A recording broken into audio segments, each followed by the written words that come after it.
Chapter 120, Holy White Fruit.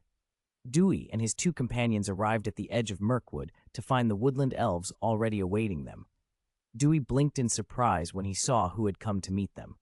"Prince Legolas? You came yourself?" he asked. Legolas smiled gently. "When your company approached Lake Town, the patrols spotted the dragon from afar. Father knew it must be you and sent me to welcome you." His eyes flicked involuntarily to the enormous shape of Smaug waiting beyond the tree line. Though he had seen the dragon on the lonely mountain, seeing him again made his skin prickle. "Please come with me. Father has prepared a feast in your honor." To spare the elves the unease Smaug's presence would cause, Dewey left the dragon outside the forest. The three of them followed Legolas into the heart of the woodland realm. King Thranduil sat upon his high throne, a vision of elven regalness in a robe of splendid weave. A crown of fiery red maple leaves and blueberries was woven into his hair, lending him an air at once noble and aloof, the very picture of a lord of the deep woods. This time, unlike their earlier meeting, Thranduil rose and descended from his seat to meet them, his bearing reserved but courteous. "Welcome, welcome, all three of you," he said. "I have ordered a feast. Sit, eat, drink, honor us with your presence." Gandalf, who had taken up the mantle of diplomat for their party, leaned on his staff, inclined his head, and returned the greeting with a warm smile. "We are honored to attend, your majesty." Thranduil looked toward the empty space where the dragon waited. "Why is Smaug not with you?" Dewey explained. "His body is too large. He would crush the trees. I left him outside." The king nodded. "Very well, but we must not neglect such a guest. I shall arrange a separate banquet for him outside the wood." Dewey had not expected Thranduil to be so considerate, and thanked him. Led by the king and accompanied by Legolas, the visitors were shown into a great hall where music drifted and tables were laden with food. The elves of Mirkwood ate heartier fare than Rivendell's light, vegetarian preference. Meat and wine were part of their conviviality, and their refined grace could at times give way to boisterous cheer. Maidens sang ancient epics while attendants glided among the tables, pouring wine and serving delicacies. Thranduil and Gandalf spoke of the wider affairs of Middle-earth. Legolas translated the songs for Dewey and Bilbo, recounting the old tales with a careful lyrical tone. The subject of Tauriel came up, her choice to love Keely the dwarf, and the sorrow Legolas felt at the thought of losing a friend. He did not understand why she had sacrificed the possibility of an unending elven life for a mortal's love, doomed to grieve when the years ran out, but in the end he blessed her choice. The banquet was in full swing when Thranduil turned to Dewey and announced something that made everyone sit up. He intended to send Legolas out for training and asked Dewey to take him along when they left. Legolas looked stunned. He had not been privy to his father's plan. Dewey, while surprised, was not displeased. Thranduil had good reasons. He wanted his son to see the world, to learn and grow, to be ready for responsibilities that might one day fall to him. With Dewey's presence and reputation, the king felt Legolas would mature more quickly under the dwarf's company. "Young Legolas is a fine archer and a capable warrior," Thranduil said. "It would honor us if he could travel with you." Dewey had no intention of refusing. He thought well of Legolas and did not mind a companion like him. Pleased, Thranduil signaled an attendant. An elf bore a small golden tray to Dewey and set upon it a jewel-inlaid box. Dewey peered at it, baffled.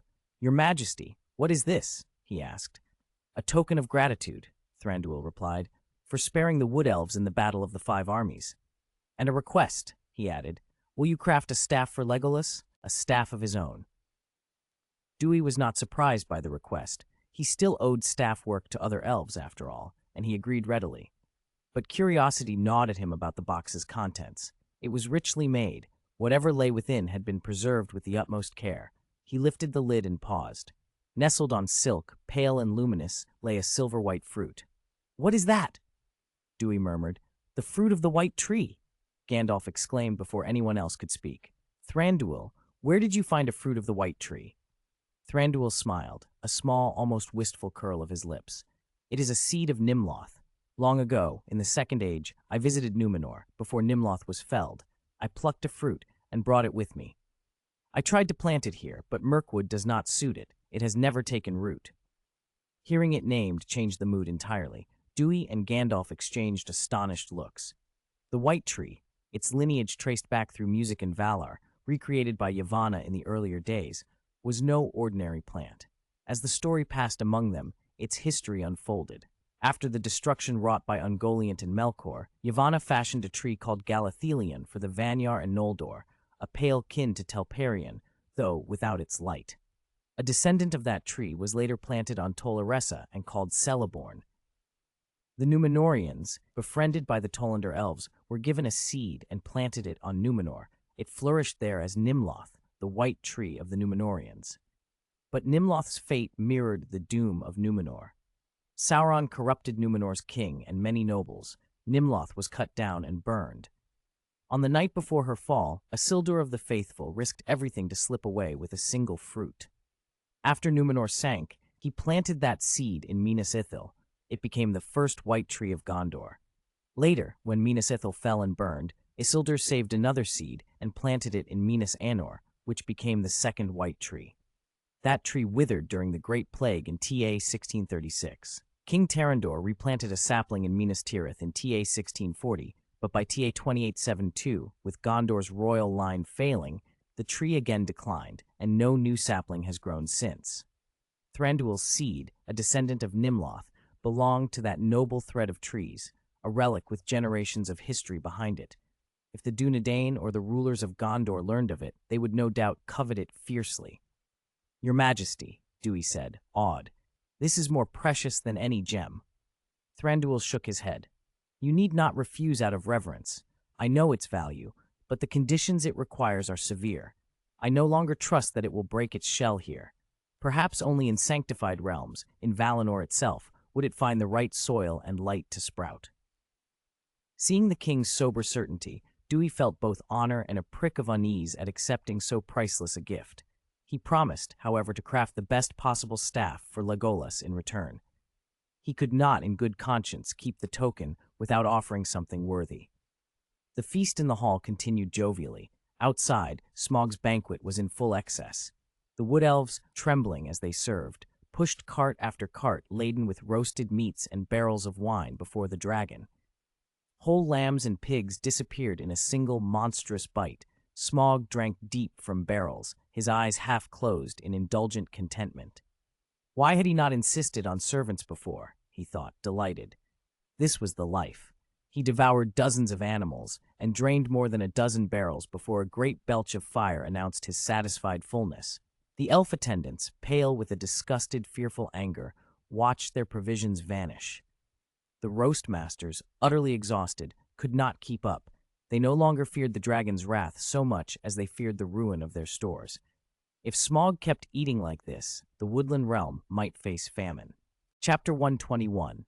Lorien Dewey and his companions remained in the woodland realm for 2 days, then formally bade Thranduil farewell. Before they left, and with the king's permission, Dewey installed a fireplace in Thranduil's hall as a node for the Floo network and gave him a pouch of Floo powder. Thranduil was intrigued. The idea of traveling through a cloud of green dust unsettled him at first, but he quickly saw the strategic value. A network that could link scattered forces across Middle-earth, allowing news, even people, to be transmitted instantly. That such a powerful tool rested in Dewey's hands raised the king's estimation of him. With farewells done, the small company gained a new means of transport. The 4 riders mounted Smaug and flew west. Legolas, on a dragon for the first time, was thrilled. His reserved demeanor hid it poorly, and the flush in his pointed ears betrayed his excitement. As they passed over Mirkwood, the dragon's passage panicked several giant spiders. Legolas loosed 2 arrows with deadly precision, each finding a spider's head. As he prepared to shoot the remaining 2, Dewey raised a hand to halt him. "Don't kill them all. Leave 2 for me," he said with a smile. With a flick of his wand, he petrified the 2 fleeing spiders, levitated them gently, and tucked them into his spatial bag. Legolas, Bilbo, and even Gandalf stared, surprised. "Dewey, what on earth do you want with 2 giant spiders?" Gandalf asked. Dewey chuckled. "Spider silk is incredibly strong. I have a spell for weaving. If I can make cloth from it, the resulting garments could be tougher than most armor, and valuable to boot." They were incredulous. Gandalf peered at Dewey. You came out of the lonely mountain with riches enough to make you one of the wealthiest in Middle-earth. Why concern yourself with profit? Duir kicked at Smaug's flank in mock annoyance. Because I have a dragon to feed now. No amount of money will do. He remembered the thinly concealed smiles on the faces of the wood elves as they left, and Thranduil's quiet sigh of relief. It stung he'd become a burden. Smaug had consumed more than 100 sheep and pigs in 2 days and drained the wine cellar dry. The elves had even been forced to hunt to replenish meat supplies. Duir had never imagined a sleepless dragon could eat so much. He longed to find a place where the creature would return to slumber so he wouldn't have to keep feeding it. But Smaug had insisted on sleeping on a bed of gold, and he was immovable in that demand. Not even Dewey's threat of the Crucio had budged him. In Smaug's view, the dragon's foremost and lifelong ideal was to sleep upon countless treasures. Dragons fought one another for hoards, and it was why dragons had grown rare. Dewey had promised that once they reached Weathertop, the trove from the lonely mountain would become Smaug's bed. That placated the dragon only a little. He grumbled that the amount promised was a mere tenth of the lonely mountain's hoard and not nearly enough to cover him.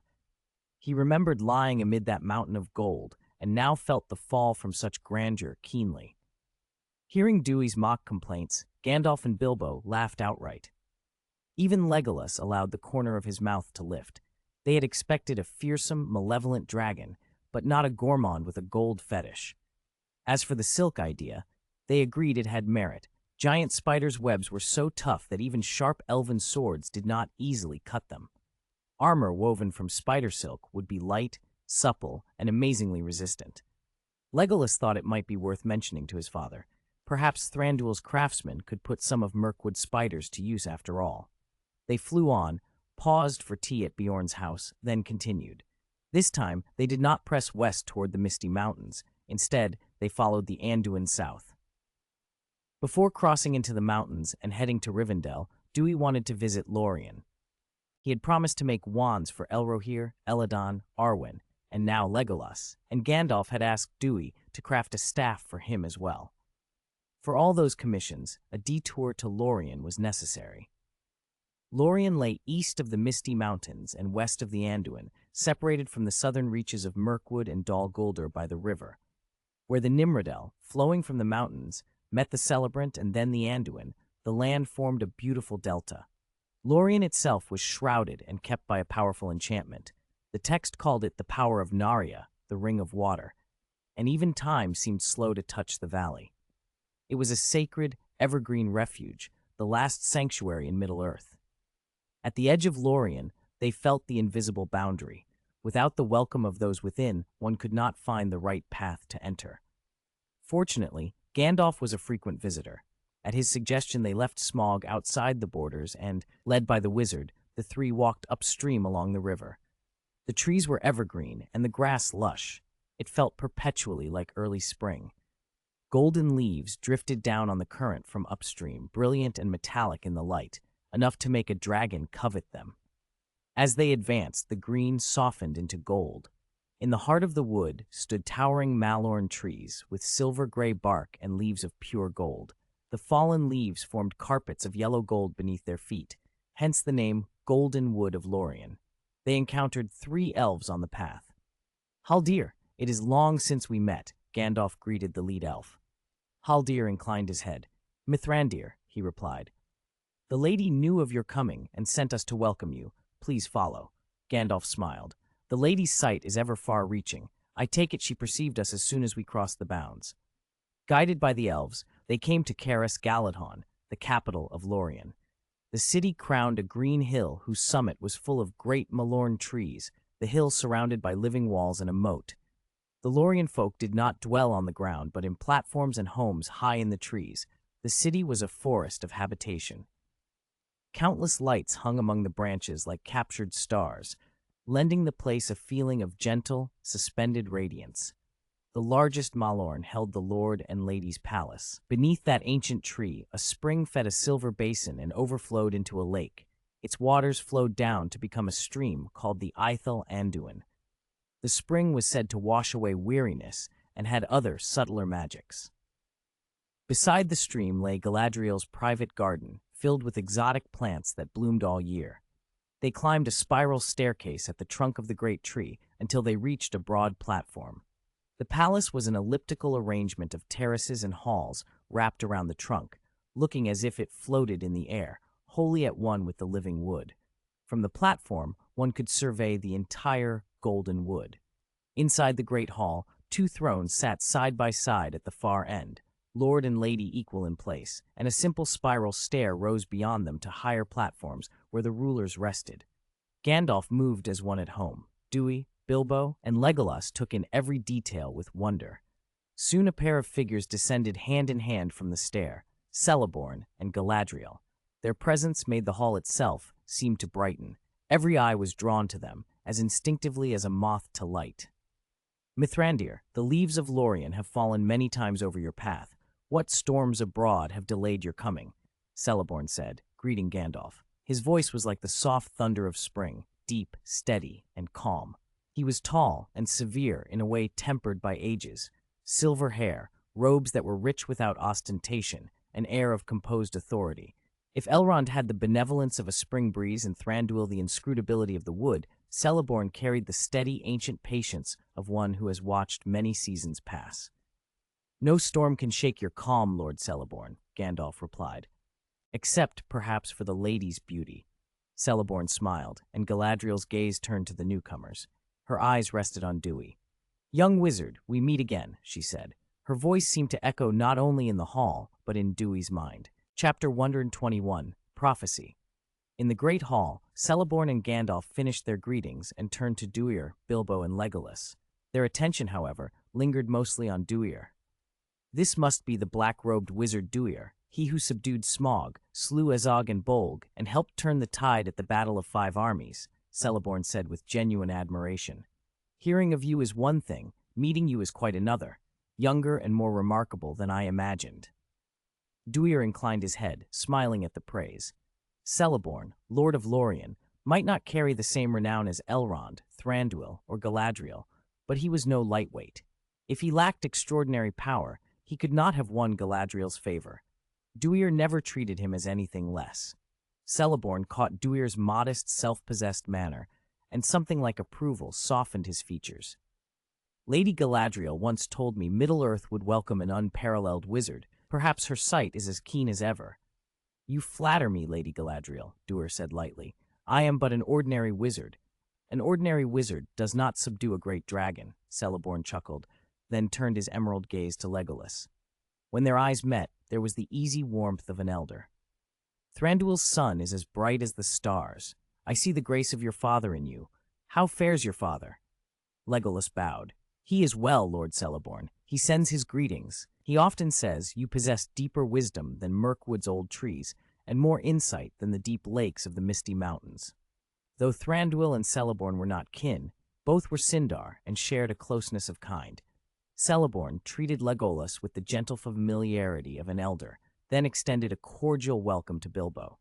Beside him, Galadriel stood quietly, watching them all with a gentle gaze. When the formalities ended, she bade her household prepare a modest feast for their guests. The supper was simple, solemn, and warm rather than lavish. At the head table, Celeborn and Galadriel were joined by Gandalf, Duir, Bilbo, and Legolas, and one more guest, Arwen, daughter of Elrond and Celebrian, known also as Undomiel, who had been raised in Lorien. As the granddaughter of Celeborn and Galadriel, she had inherited a striking heritage. Her long, dark hair, deep gray eyes, and fair, tamfeming, luminous skin gave her an elegant, lively grace. Every movement seemed quietly radiant. Duir watched Arwen as she nestled close to Celeborn and Galadriel, and could not help but admire her. If Galadriel's beauty was like a bright moon, regal and awe-inspiring, Arwen's was a softer light, a star that cooled and captivated at once. Loved and doted upon in Lorien, Arwen's youthful liveliness shone in the company of the two elf lords who looked upon her with obvious affection. Arwen, in turn, was curious about the wizard who had subdued a dragon. Their eyes met. She paused, then offered a gentle, polite smile and a small nod. Duir, caught staring, returned the nod with calm courtesy. A pang of pity touched him as he thought of the future that waited for this gentle Undomiel, of the choices and losses she would one day endure for love. In his mind, he pictured the far future when Aragorn had grown and Arwen's fate would be sealed. But for now, Aragorn was only a boy, and there was no love yet. Duir's thoughts wandered mischievously. Perhaps he could engineer an earlier meeting between Arwen and the young Aragorn, nudge events so that if she still fell for him, it would be fate. Before his thoughts could wander further, the system, silent until now, prompted him. Hogwarts Sign-in System, locating Lothlorien. Do you wish to sign in? Duir blinked, then answered inwardly, Sign in. Sign in successful. Congratulations, you have obtained the prophecy talent. Prophecy talent? Duir's first image was of Professor Trelawney's eccentric figure, and he wondered with some amusement if that was what awaited him. Then, as if a veil had been drawn aside, a new clarity opened in his mind. It felt like a third eye opening, a calm, detached perspective that made him seem more rational, more inscrutable. The change was subtle but unmistakable, enough that the others in the hall noticed. Galadriel, Gandalf, and Celeborn all turned toward him, surprised. That is, Celeborn's composed face broke into doubt and astonishment. It is the power of fate, Galadriel said, eyes bright with certainty. Gandalf's concern showed in his features as he asked, Duir, are you all right? Duir looked at Gandalf, intending to answer, but then images he had never seen flooded his mind. They came unbidden, and he began to speak in a low, emotionless voice. The age of the elves will end, and the age of men will begin. On the day the broken sword is reforged, he who lost his crown shall be king again. Darkness will rise anew, and the Dark Lord will seek his lost treasure. The hall fell deathly silent. Duir's eyes seemed hollow as he recited the prophecy, and everyone listened in stunned disbelief. When the last words left him and his gaze cleared, he let out a small cough. Only then did those present return to themselves and look at him with renewed curiosity. Duir, you never told me you could prophesy, Gandalf said, his voice threaded with complex feeling. Duir rubbed his throat awkwardly. I just found out myself. Gandalf shrugged, not pressing further. He knew Duir kept secrets, and he had his own, so he did not pry. Instead, he turned to Celeborn and Galadriel. What do you make of Duir's words? Prophecies in Middle-earth were not unheard of. Glorfindel had foretold the Witch King's doom in a way that proved true. Malbeth of Arthedain had hinted at Aragorn's passage through the paths of the dead. Even Elrond and Galadriel could see possibilities through long ages of experience. So although Duir's sudden gift surprised them, it was not entirely unimaginable. What held their attention most was the content. Galadriel's face darkened as she looked toward the east. The meaning is plain. The dark forces will rise again. Sauron and his servants are seeking the One Ring. How could that be? Celeborn asked. We believe the ring was lost in the Gladden fields with Isildur. Orcs, men, and elves searched and found nothing. If the ring isn't there, where has it gone? Somewhere else, or hidden on someone, Gandalf answered. Bilbo, who had been quietly eating, suddenly looked uncomfortable. His hand went without thought to the object in his pocket. Since they had come to Lorien, the ring had been unusually silent, just a plain band of gold.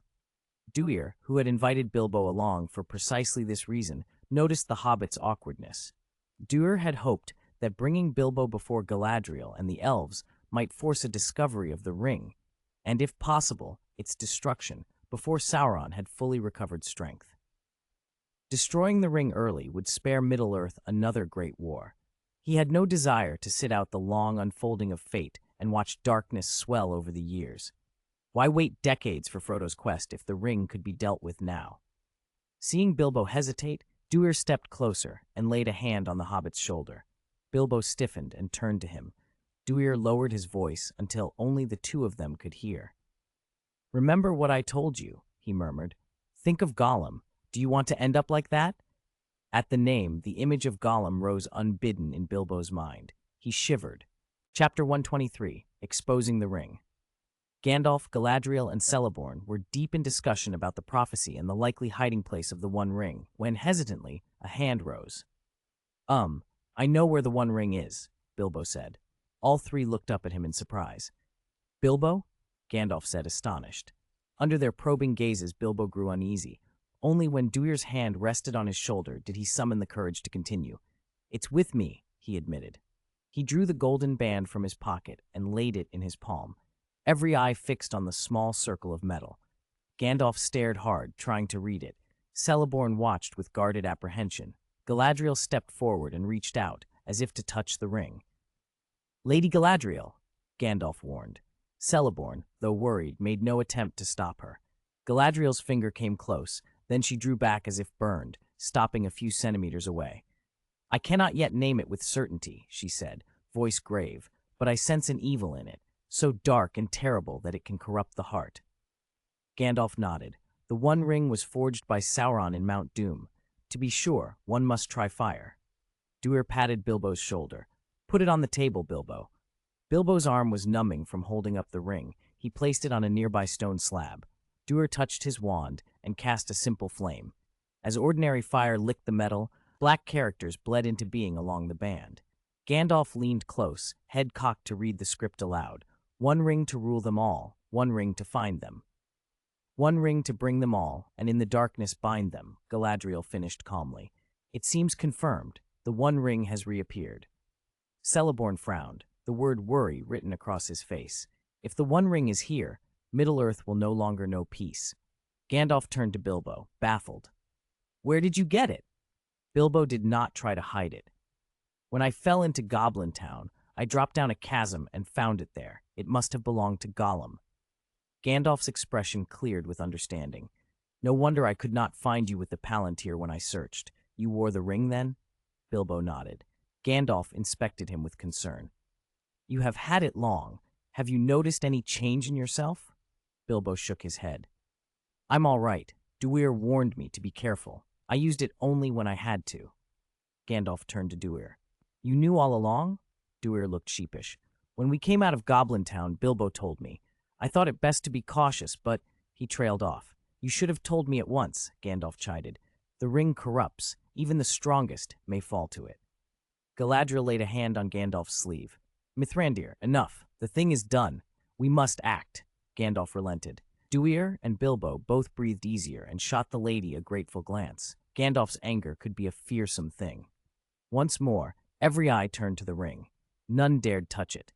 They all regarded it as an enemy in miniature, a thing of power and peril. Yet Bilbo had held it long without any visible harm, and all of them were struck by the hobbit's strange resilience. They discussed ways to destroy the ring.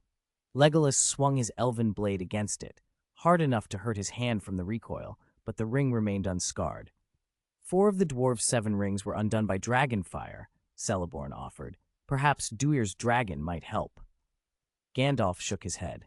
The One Ring was made in Mount Doom. Dragon fire can melt the dwarven rings, but it will not unmake the one. Then he looked at Duir. "I remember you once cast a terrible wildfire on the battlefield that melted iron like wax. Can you try something like that?" Duir's brow lifted with interest. He, too, wondered whether the fiend fire might touch the ring. In other magical traditions, such infernos could destroy objects that preserved a soul, Horcruxes in the wizarding world, for example. The One Ring was, in its way, a vessel for Sauron's will. If it could not be destroyed, his spirit would persist. But fiendfire was dangerous and hard to control. "I will need an open place. It spreads and fights to consume, and it might even backfire and burn my wand if I am careless." They moved to a clearing. Duir raised his wand and unleashed a ghostly blue fiendfire that climbed hungrily around the ring. The flame strove to spread and to consume the wand itself. Duir jerked to constrain it, shrinking the blaze until it wrapped the ring like a living thing. What it lacked in size, it more than made up for in malignant intent. Everyone watched in silence, equal parts dread and hope. Hours passed. The fiendfire burnt a deep pit in the hard earth, and the ring began to glow a dull, heated red, different from the pale script that ordinary fire had revealed. That small change gave them heart. Duir increased the strength and kept the fiendfire fed. An hour became 2, 2 became a day. Gandalf and the elves stood watch without complaint. Duir, bolstered by Gandalf's own fire-wrought ring, showed no sign of collapse. After a day and night, Duir finally stilled the flame. He plucked the ring from the charred earth with the tip of his wand and turned it over in the light. To the untrained eye, it looked much the same, but a closer look revealed something subtle. The ring's brightness had dimmed. Is it useless? Duir asked, frowning. It is not in vain, Galadriel said as she stepped forward and peered into the metal. The flames have burned away some of its power. It is faded, much less potent than before. That small victory brought relief and renewed determination. How long, then? Duir asked. Galadriel's pale face was grave. At the present strength of the flame, it would take on the order of 1,000 years to consume it entirely. If your power increases, Duir, the time lessens. 1,000 years, Celeborn said, nodding slowly. Legolas and Arwen agreed solemnly. Duir and Bilbo exchanged anxious glances. Duir thought, I cannot hold this for 1,000 years. I do not know if I will live so long, and to keep burning the ring unceasingly would drain me utterly. Gandalf stroked his beard and shook his head. 1,000 years is far too long.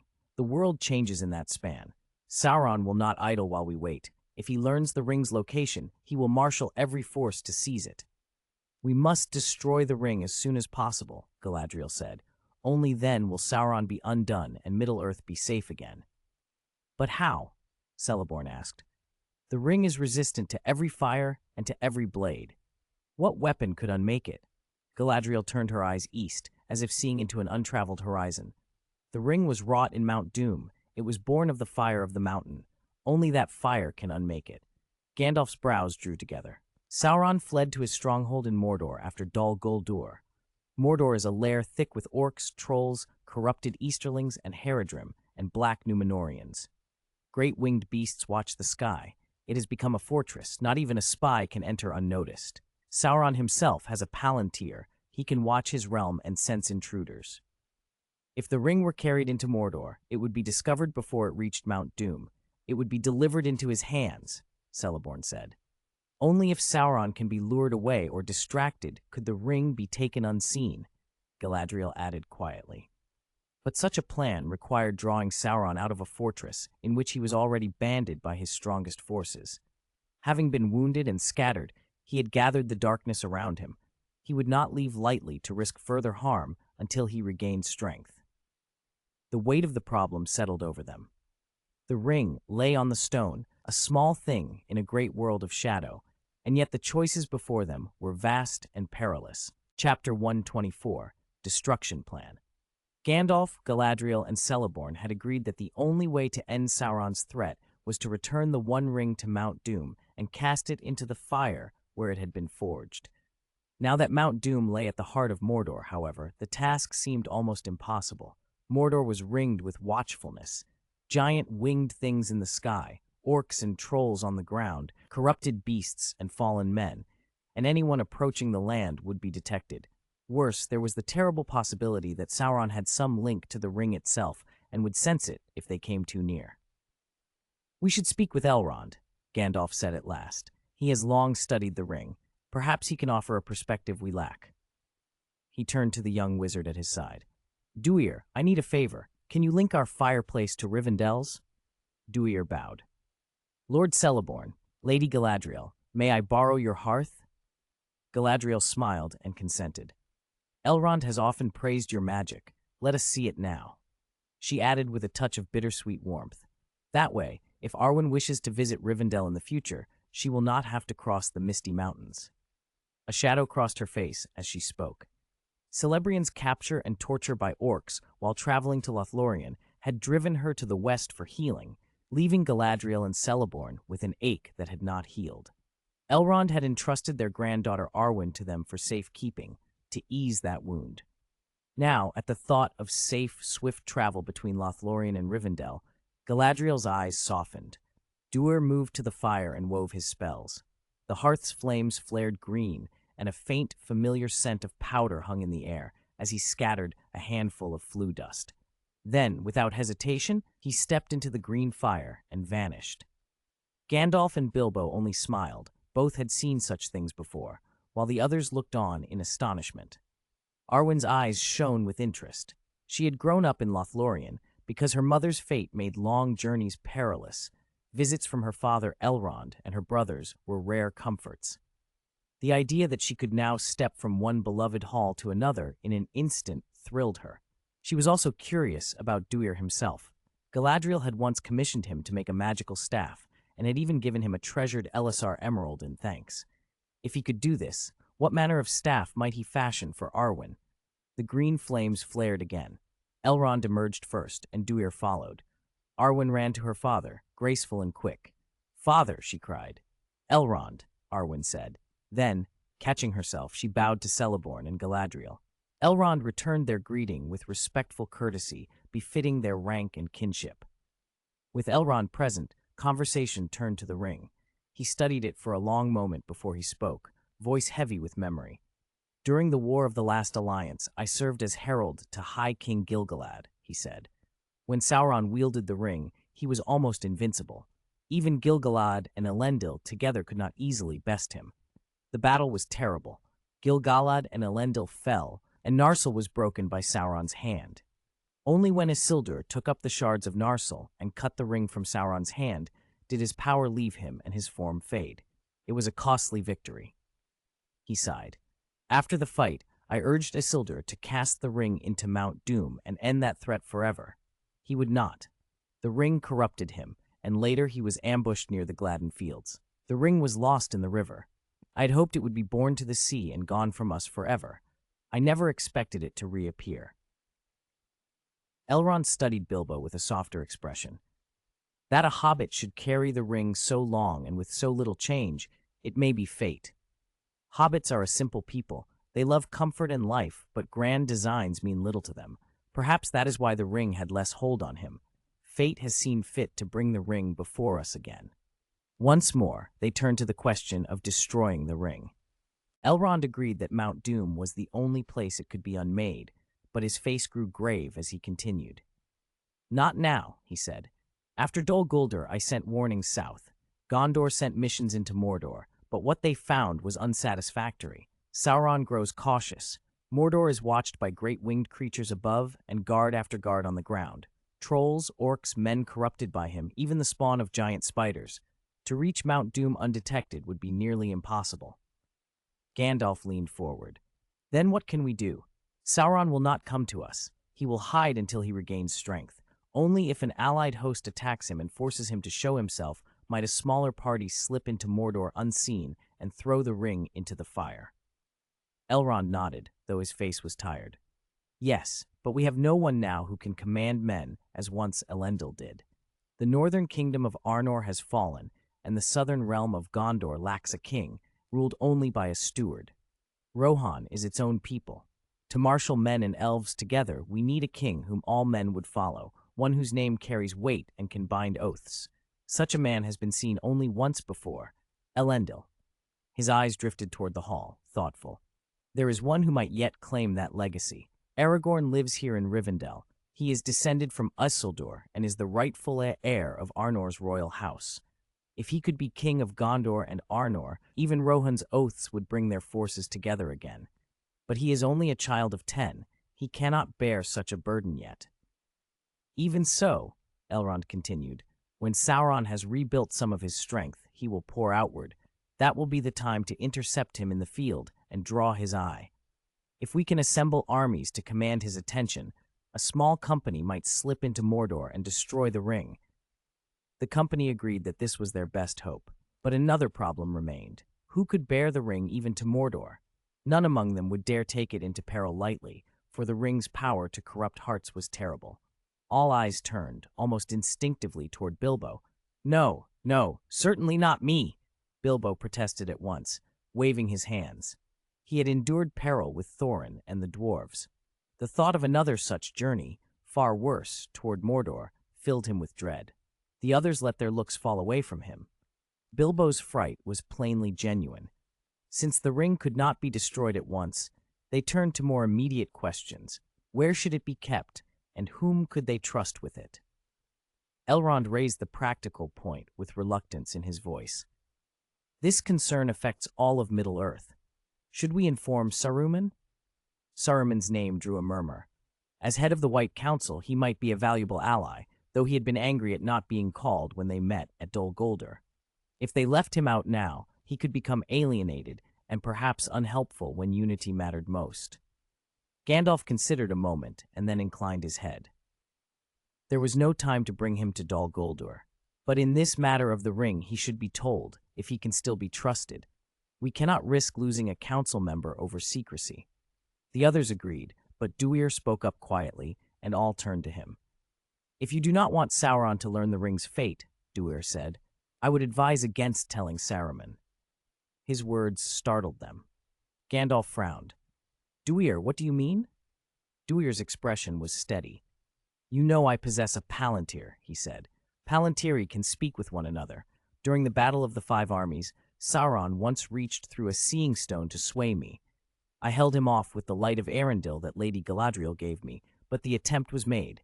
He paused, letting them take in his meaning. "What you may not know is that Saruman has a palantir too. He has spoken through his seeing stone with Sauron, perhaps even now. If you tell Saruman of the ring's presence, Sauron will learn of it in an instant.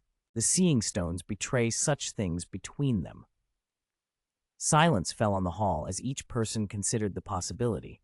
What had seemed the sensible course, bringing the White Council into confidence, might instead be the very thing that alerted Sauron to their plans. Chapter 125, Loyalty Curse. When Dewey spoke, a hush fell over the chamber. Gandalf's face tightened, his voice was grave. "Dewey, this is a very serious accusation.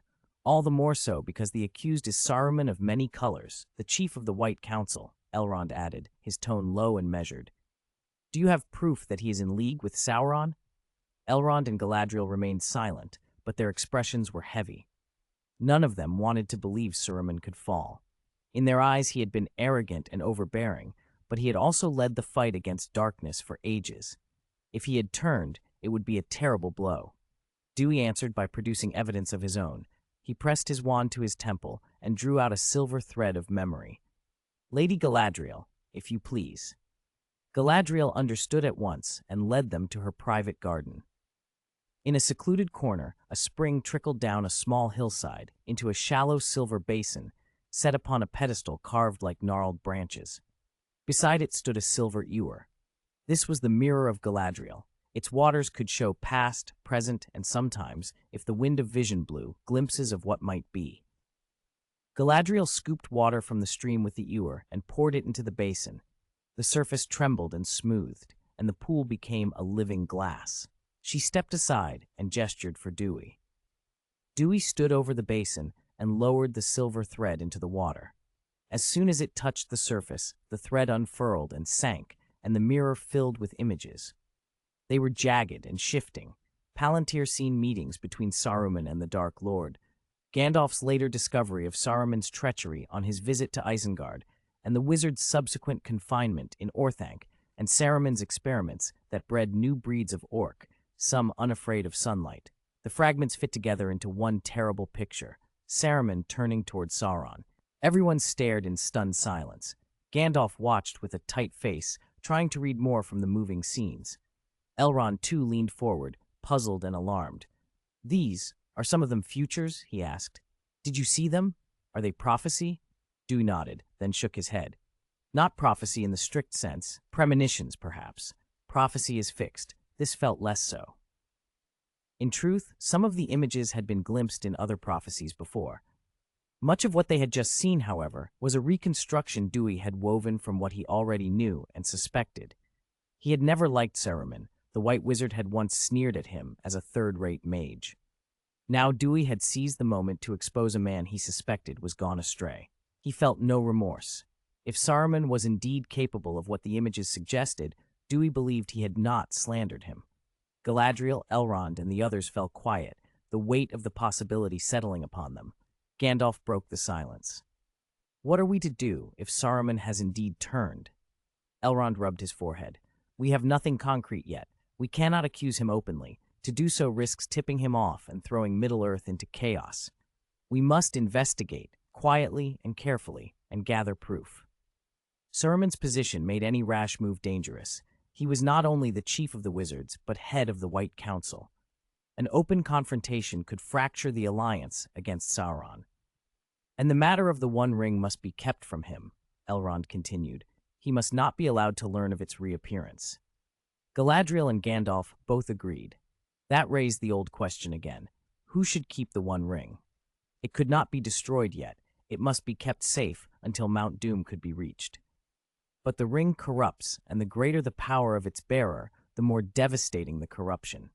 If Gandalf, Galadriel, or another strong being fell, the consequences would be catastrophic. Celeborn spoke up. Perhaps Bilbo should continue to hold it. Of all of us, he is least affected by a ring's influence. He did not say so aloud, but the thought was plain. Bilbo posed the smallest threat. If he slipped, it would be less dangerous than if a mighty being fell. Gandalf shook his head, worried. The influence on hobbits is lesser, yes, but not non-existent. We cannot gamble with Bilbo's safety and hope luck holds. Elrond agreed. Galadriel then turned to Duir. Duir, what do you think? All eyes fell on him. He had surprised them earlier, and now he surprised them again. I know of someone for whom the One Ring is no more than a bauble. If he kept it, there would be no reason to fear theft, not even by Sauron. Their astonishment showed. Who? Asked Elrond. Duir smiled. Tom Bombadil, in the Old Forest. Elrond's expression changed from surprise to recognition. If it were Bombadil, then perhaps. Galadriel and Celeborn both remembered the name. In Sindarin, he was Iarwain Benedar, oldest and fatherless. Tom's nature was a riddle left over from the world's early days. He was as ancient as the awakening of the elves at Cuiviénen and had once lived among them. Though they did not understand him, his power of a certain kind was not to be doubted. For that reason, their objections faded. Gandalf, however, remained uneasy. Bombadil is like a cloud, he said. He does not grasp the matter's weight. Give him the ring, and he might simply forget it or toss it away. He is not a reliable guardian in the ordinary sense. Duir answered calmly. Tom is careless, but Goldberry is not. If Lady Goldberry understands the gravity of the matter, she will watch over it. I have stayed with them. Tom is eccentric and carefree, but Goldberry is attentive and strong in her own way. I would not wish to trouble them, but entrusting the ring to Tom and Goldberry would prevent corruption of powerful beings and would also make it unlikely Sauron could claim it. Gandalf did not object further. If Tom could indeed keep the ring safely and indefinitely, he would be glad to be spared the watch. Moreover, if Bombadil could bind the ring in his hold, there would be no need to risk the long quest to Mount Doom. Gandalf fretted less about the loss of the ring's power than about what would follow. The destruction of the ring would undo the power bound into the three rings of the elves and hasten the waning of Rivendell and Lothlorien. The elves had prepared for their age's end, but they hoped to delay it. If the plan to entrust the ring to Tom proved workable, they might buy time. A decision followed. After leaving Lothlorien, they would seek out Tom Bombadil. In the meantime, Bilbo would keep the ring. He had not expected it to be, even temporarily, and though it weighed on him, he felt a quiet happiness. To protect Bilbo from the ring's influence, Galadriel produced a small, pallet, finely worked box of elven make and placed the ring inside before closing and locking it. The box was crafted in an older, darker time, its runes and wards designed to shield the three rings from Sauron's notice.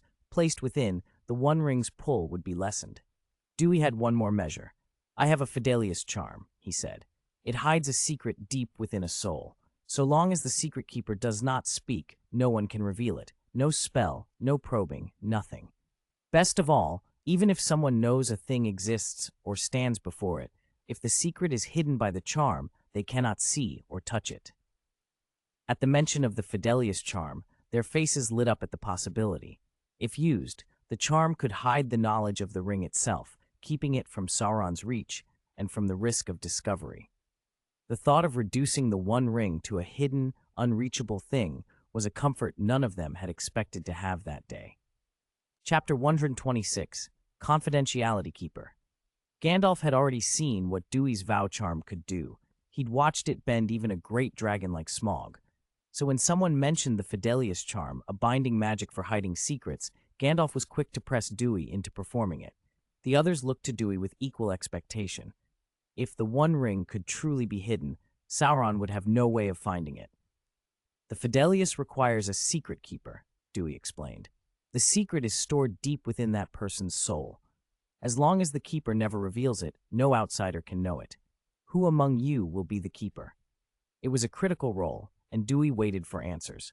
He had no shortage of suitable candidates, Gandalf, Galadriel, Elrond, and Celeborn were all honest, wise, and powerful, but to his surprise, they all exchanged looks and then turned them to him. Gandalf smiled and spoke for the group. One matter does not trouble two masters. We know little of this charm. Let Duir be the secret keeper. Duir, taken aback, had not expected the trust. He felt the weight of the position but refused to decline. If he had to hold the secret, he would. They made ready. 8 stood in the circle. Gandalf, Elrond, Galadriel, Celeborn, Bilbo, Legolas, Arwen, and Duir. Bilbo placed the one ring on the ground at the circle's center. Each person joined hands, and Duir laid his wand across their joined palms. He began the incantation. Silver-gray light traced from the wand to the earth and spread, a moonlit ring that enclosed them. With soul as casket, conceal this secret until the end, Duir intoned, speaking his own name and oath as the final cadence. The silver light from everyone flowed together in a single beam and dove into Duir. The others felt an odd hollowness, as though some knowledge had been drawn away. The ring of light tightened and passed like a slender ring into Duir's heart. He felt something added to his soul, and that only he possessed the key to unlock it. "All right, done," Duir said, withdrawing his wand. Legolas tried to speak and found himself blocked. The words of the One Ring would not come. One by one they tested it. None could reveal the secret. Galadriel smiled and nodded, then praised the charm. "A rare, subtle contract. It has hidden the ring's knowledge from us all and placed it within Duir's soul. I do not see an easy way to break it." Relief spread through the company. If Galadriel judged it sound, the One Ring was safer than anyone had dared hope. When Haldir came to summon them to dinner, the ring lay on the table before him, and he simply did not perceive it. Celeborn asked what he saw. Haldir shook his head. He saw nothing. With the peril contained, their mood lightened. They strolled through Lorien at leisure. Lorien itself seemed the perfect reward after so much strain. Evergreen trees and grass, flowers always in bloom, and the golden melon trees. Melon grew only in the blessed West. Their timber, full of living magic and splendid grain, was prized above all. As a wand maker, Duir could hardly contain his admiration. Any wand craftsman would go wild to see such a forest. In truth, Duir had already been busy crafting wands for several of the company. Debts had to be repaid. When news that Duir would make Arwen's wand reached Galadriel, she sent him a length of heartwood taken from the largest melon tree beneath her and Celeborn's house. The 5-meter log gleamed with age and power. Duir's eyes shone. Heartwood of that stature would yield many fine wands, and the magic bound within it promised exceptional instruments. Elrond surprised him further by offering a branch from a white tree, the descendant of the first white tree of Gondor. The branch was pale and still alive despite the years. Between Galadriel's melon and Elrond's white wood, Duir had 2 of the finest materials imaginable. He planned to make the promised wands and a few extras, some for his own use, perhaps others for those who could meet the terms he set. A wand by Duir would not be sold cheaply. Many parts of wand making could be done simultaneously, so he set Arwen's, Elrohir's, Elladan's, and Legolas's wands in motion together. He even summoned Elrohir and Elladan from Rivendell to Lorien to test their affinities with the wood. For the next month, Duir hardly rested, bending himself to carving, balancing cores and heartwood, binding magic. It was a busy, engrossing time. During that month, Duir also asked Elrond to tend Smaug's injured wing. Elrond was curious. No one had ever seen a dragon tamed, and he agreed at once. To keep the elves of Lorien from startling at the sight, they could not bring Smaug into the forest. Duir and Elrond therefore set out. Elrond rode an enchanted flying broom, which Duir handed him. Duir himself took to the air as an animagus. Elrond took to broom flight with surprising speed, mastering its controls after a short demonstration. Even astride such a blunt instrument, there was a grace to him. Elves, Duir thought, could make anything look elegant. They found Smaug hunting just outside the tree line, effortlessly bringing down a wild ox and searing it with dragonfire.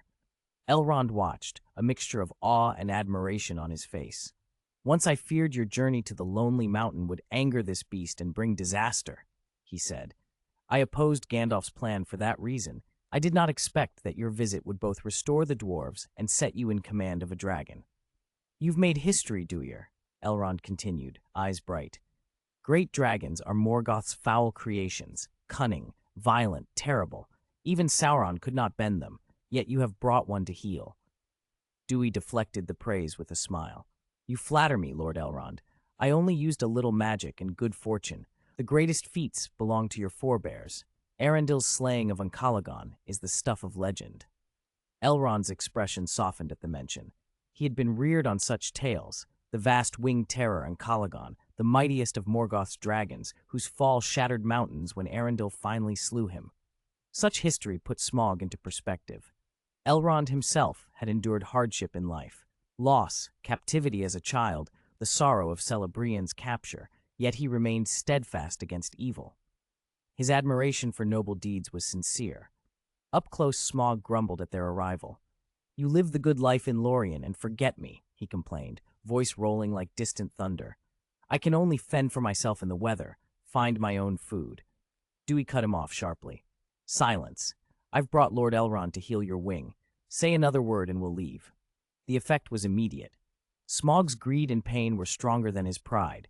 The chance of healing made him obedient. His pierced wing, wounded by the spear Eglos, had never properly mended. Flapping it hurt. At the promise of aid, he subsided into hopeful quiet. Elrond looked between them with a smile. "Your dragon is an interesting companion." "Just a stupid dragon," Dewey muttered, helpless. Smaug bristled at the insult, but one look from Dewey and he tucked his head in and went silent. Chapter 127, Magic Wand Wholesale. After forcing Smaug to lie still, the two of them moved to the wound at the base of his wing. Elrond frowned as he examined it. "There's a violent energy clinging to this wound," he said. "No wonder it hasn't healed for so long, even for a dragon. The markings, they look familiar. Was this caused by Eglos?" Though he phrased it as a question, his voice held certainty. Dew nodded, impressed. "Lord Elrond's sight never fails." Elrond shook his head. "Eglos left an impression on me long ago." He produced the king's grass he had taken from Galadriel's garden, intoned an old elvish formula, and began to rub the leaves together before applying them to Smaug's wound. Athelas, king's grass, was a Númenórean plant with a sweet scent and remarkable healing power. It could staunch wounds, slow poison, and resist dark influences. In the War of the Ring, Aragorn had used it to treat those struck down by the Nazgul's black breath. Still, Athelas alone could not undo a wound touched by Eglos. Elrond used it as a medium. The real power came from Vilya, the ring of air, which he wore.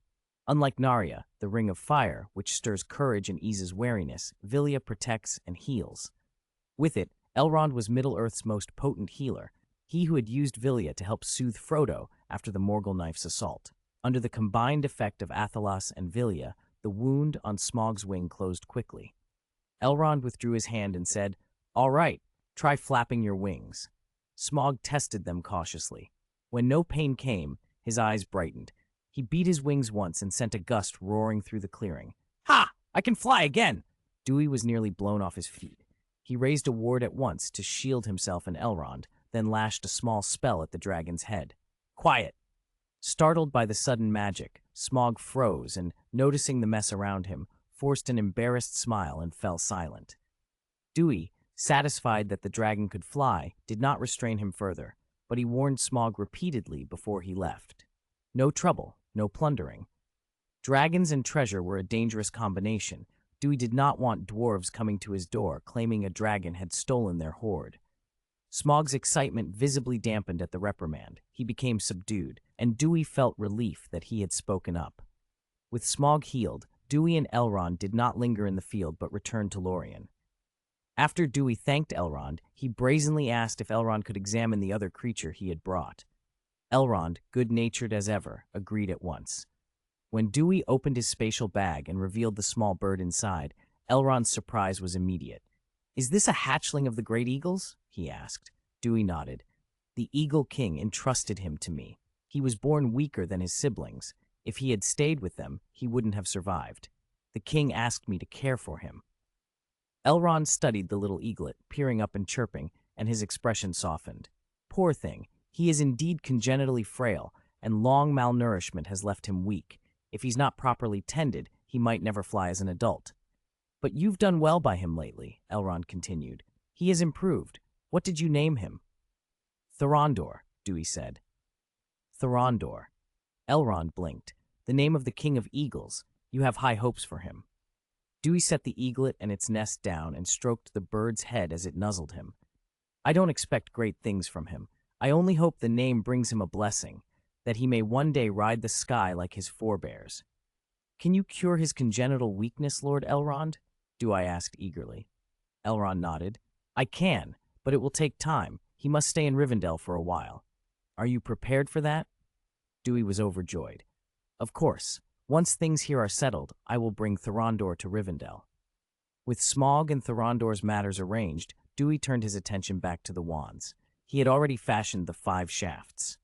One by one, he set the carefully prepared cores into the small hollows at their ends and used melon tree resin to seal the joints. After grinding and polishing, the 5 wands gleamed complete, each different in length and color. Dewey felt a swell of pride. That night, beneath the moon, he laid the 5 wands out and pointed his own wand toward them. He intoned long, intricate words of power. The moonlight seemed drawn in answer, condensing into silver streams that flowed into the wands. They shimmered, and a faint pulse of magic, like a heartbeat, stirred within each. Nearby, Arwen, Elrohir, Elladan, and Legolas watched expectantly. Gandalf, Galadriel, and others observed quietly. When the awakening ritual was finished, Dewey called them over. Come, choose your partners. They approached eagerly, eyes on the 5 wands. Dewey smiled. Who goes first? Before they could decide, he looked straight at Arwen. Ladies first, Princess Arwen. Please. Elrohir and the others exchanged glances. If it was predetermined, why ask? Arwen stepped forward and studied the wands. Which is mine, she asked. Dewey made a small show of mystery. You must try to know. He handed her one. 15 inches, melonwood shaft, core a strand of Lady Galadriel's hair. Arwen flicked it. A beam of white light shot forth. She brightened, but Dewey gently took the wand back. Closed, but not quite the right length. He handed her another. 12 1/4 inches, melonwood shaft, core a great eagle's crest feather. She tried it. A soft breeze lifted her hair. It felt right, almost, but again Dewey reclaimed it. Still not right. He picked up and dismissed another. Finally, with a small smile, he offered her the only white wand among them. This is the one, 9 1/2 inches, whitewood shaft, core a strand of Lady Galadriel's hair. Arwen took that wand, and at once, it seemed to become an extension of her hand. The moonlight gathered, weaving around the evenstar at her throat. For a moment, she was rapt with wonder. The others watched in astonishment. Galadriel's face shone with approval. Arwen, delighted, hurried to show the wand to her father and grandmother. Dewey then beckoned the 3 male elves and, without ceremony, placed the remaining wands into their hands. Here, Lord Elrohir and Lord Elladan, your wands are both 15 inches, melonwood shafts, cores of Lady Galadriel's hair, and Legolas, this 12 1/4 inch melonwood wand with a great eagle crest feather is yours. The 3 looked bemused. Dewey, don't we get to test like Arwen? Legolas asked. Dewey waved a hand, unconcerned. Test for what? I fitted them for you earlier, so I already knew which would suit you. Then why did you test Arwen? Legolas persisted. Dewey improvised with a grin. Girls need a little extra attention, more options. The 3 men were not entirely convinced and shot skeptical looks at him. Elladan and Elrohir, especially, studied Dewey with the quiet vigilance of the elven kind, as if watching a petty thief eyeing a family heirloom. Elrond narrowed his eyes from nearby. Celeborn's gaze was sharp, and Galadriel's look bore a hint of amusement and meaning. Dewey felt a sudden chill and met their eyes with a forced smile. No, don't misunderstand, he thought. Chapter 128, Meditation. At last, Dewey finished returning the wands he owed. Besides the wands he'd made for Arwen and the other 3, he had fashioned one extra, a 12-inch wand with a melon tree core threaded with a strand of Lady Galadriel's hair. It was the second spare wand he'd prepared for himself. The wand was perfect for white magic. Because its core included Galadriel's hair, it offered protection against the corrupting touch of the dark and steadied the mind. Its only real drawback was that it could not be used for dark arts. With the wands completed, his work in Lorien was largely done, but Dewey had no intention of leaving at once. Gandalf was going to make him a staff. They had chosen the remaining length of the melon tree core Galadriel had given earlier. The original piece had been 5 meters long. After wands for Elrohir, Eladon, Legolas, and Dewey himself, there were still over 3 meters left, more than enough for a staff. When the time came, elven craftsmen helped Gandalf fashion it. Dewey watched from the edge of the workshop. The elves' skill and taste were exquisite. Under their hands, a staff of flawless form took shape. Smooth, golden-brown wood carved with natural floral motifs and vines, silver runes traced in hair-fine threads of mithril. Gandalf held the Elessar Emerald, the staff's core, chanting quietly as he worked. The gem woke to a jade light that bathed everyone in a comforting warmth, like early spring sun. The head of the staff had been carved into entwined melon leaves that could open and close. As Gandalf's words flowed, the carved leaves unfurled. He nestled the emerald into the hollow, adjusted it, and the leaves closed again, securing the gem.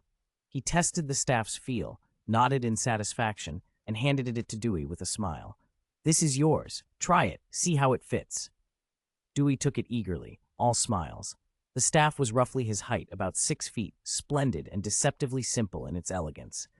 The emerald at the top pulsed faintly within the leaf-shaped hollow, as if it held secrets of its own. He lifted it and whispered, "Lumos."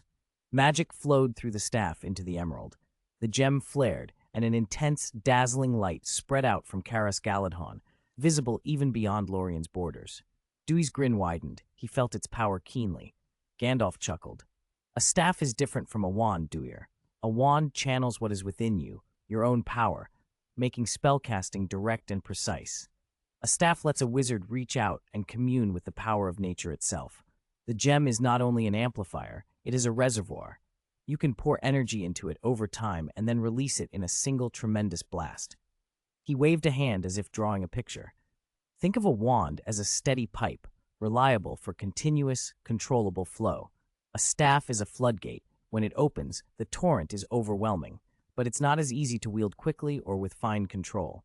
Staves are for great, high-powered spells. Wands are for precision and speed." "Congratulations, Duir," Gandalf said, smiling. "You're a black-robed wizard in the truest sense now." Dewey leaned on his new staff, eyes bright with gratitude. "I owe you, Lady Galadriel, and the elven craftsmen my thanks. Without you, I wouldn't have such a fine staff." Gandalf waved him off. "You made wands for me. I made a staff for you. We helped one another. No need for ceremony." "Now that you have it," Gandalf continued more seriously, "you must have felt its limits." Dewey nodded, brow furrowing. "I do. The magic feels harder to control than with a wand. A single spell is fine, but keeping the flow steady exhausts me mentally." "That's to be expected," Gandalf agreed. "A staff works by letting a wizard commune with nature's forces, but to do that well you need strong spiritual power, a powerful soul." "A powerful soul?" Dewey blinked. This touched on a blind spot. In the world of spellcraft, he knew, at least the school-taught portion, anything that directly affected the soul was taboo. The unforgivable curses all dealt with the soul in some way. Avada Kedavra steals it, Crucio torments it, Imperio subjugates it. Research into the soul was the sort of thing that led to Azkaban. Yet Gandalf spoke plainly. "The soul is the foundation," Gandalf said. "A strong soul perceives the world more clearly, can affect matter, and can reach out to the forces of nature. Ancient elves like Lady Galadriel or Lord Elrond, who have lived for ages, have tempered souls. Wise, resilient, almost indestructible. They can perform feats far beyond a wizard's power even without a staff. If you want greater power, or better control of your staff, you must strengthen your soul." Dewey frowned. "How?" Gandalf's smile turned a little wry. "There are many ways. The simplest is the elvish way. Long life, the slow accumulation of wisdom and learning, and steady tempering. The drawback, of course, is time. You need an elvish span of years." Dewey dismissed that one at once. He had neither the time nor the lifespan of an elf. "The second is through trials," Gandalf went on. "To temper the spirit through hardship and near death. Fear and suffering can harden the soul. Glorfindel is an example. After he slew a Balrog and was reborn, his soul became purer and stronger, nearly comparable to Amaya's." Dewey recoiled inwardly at the thought. That path seemed reckless and likely fatal unless fate intervened, something rare and unreliable. Gandalf seemed to be reading his thoughts and smiled. "The third, and the one I recommend for you, is meditation." "Meditation?" Dewey looked surprised. "Yes, meditation tempers the spirit and will. It's not as fast as a life of trials might be, but it's also far quicker than waiting centuries to grow wise. It's the method I hinted I would give you once you had a staff." "How do I meditate?" Dewey asked. "Meditation is both simple and subtle. At its core, it's clearing distracting thoughts, emptying the mind, or focusing it on a single point. I myself would go to Rivendell's Hall of Fire to sit and meditate." "You meditate too?" Dewey was astonished. Gandalf was a Maya. His soul was already mighty. Why would he need to meditate? Gandalf's eyes were gentle. "Meditation is not the province of any one being, Duir. Even the Valar meditate. The difference lies only in how deep their meditation runs." He leaned a little closer. "In fact, you already have a meditation method, one better than the little one I had in mind. You just never realized it." "You mean I already meditate?" Dewey was baffled. Gandalf nodded. "Do you remember the music Tom Bombadil taught you?" Dewey's eyes widened. He'd thought of that music as a charm to lift the spirits, to dispel dark-induced melancholy, a useful aid that strengthened his Patronus when he used it beforehand. He had never considered it a meditation practice. "The Bombadil piece is a meditation," Gandalf said. "There are many forms: contemplative meditation, prayer, chanting poetry or scripture, walking meditation. The song Bombadil gave you is an effective method. You simply never practiced it deeply." Chapter 129, Return to the Wind and Cloud Summit. Gandalf's words left Duir more than a little embarrassed. All his life he had used music magic simply to chase away bad moods. He had never understood it as a means of soul cultivation. Now that he knew, the discovery felt like finding a treasure he had been sitting on without knowing. He pressed Gandalf to teach him how to meditate through music. Gandalf obliged readily. In addition to guiding Duir in musical meditation, he taught him a second method he had developed himself: burning certain herbs, sage, cedar, sandalwood, mugwort, and using the scent as an anchor to relax the body and clear the mind.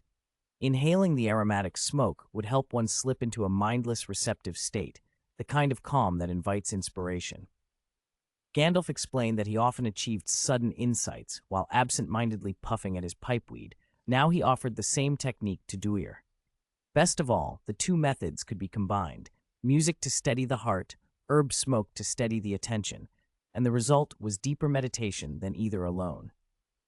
Duir was grateful and tried to repay Gandalf in the only way he could think of. Over the next week, he carved a faster-flying broom from melon tree heartwood and presented it to the wizard.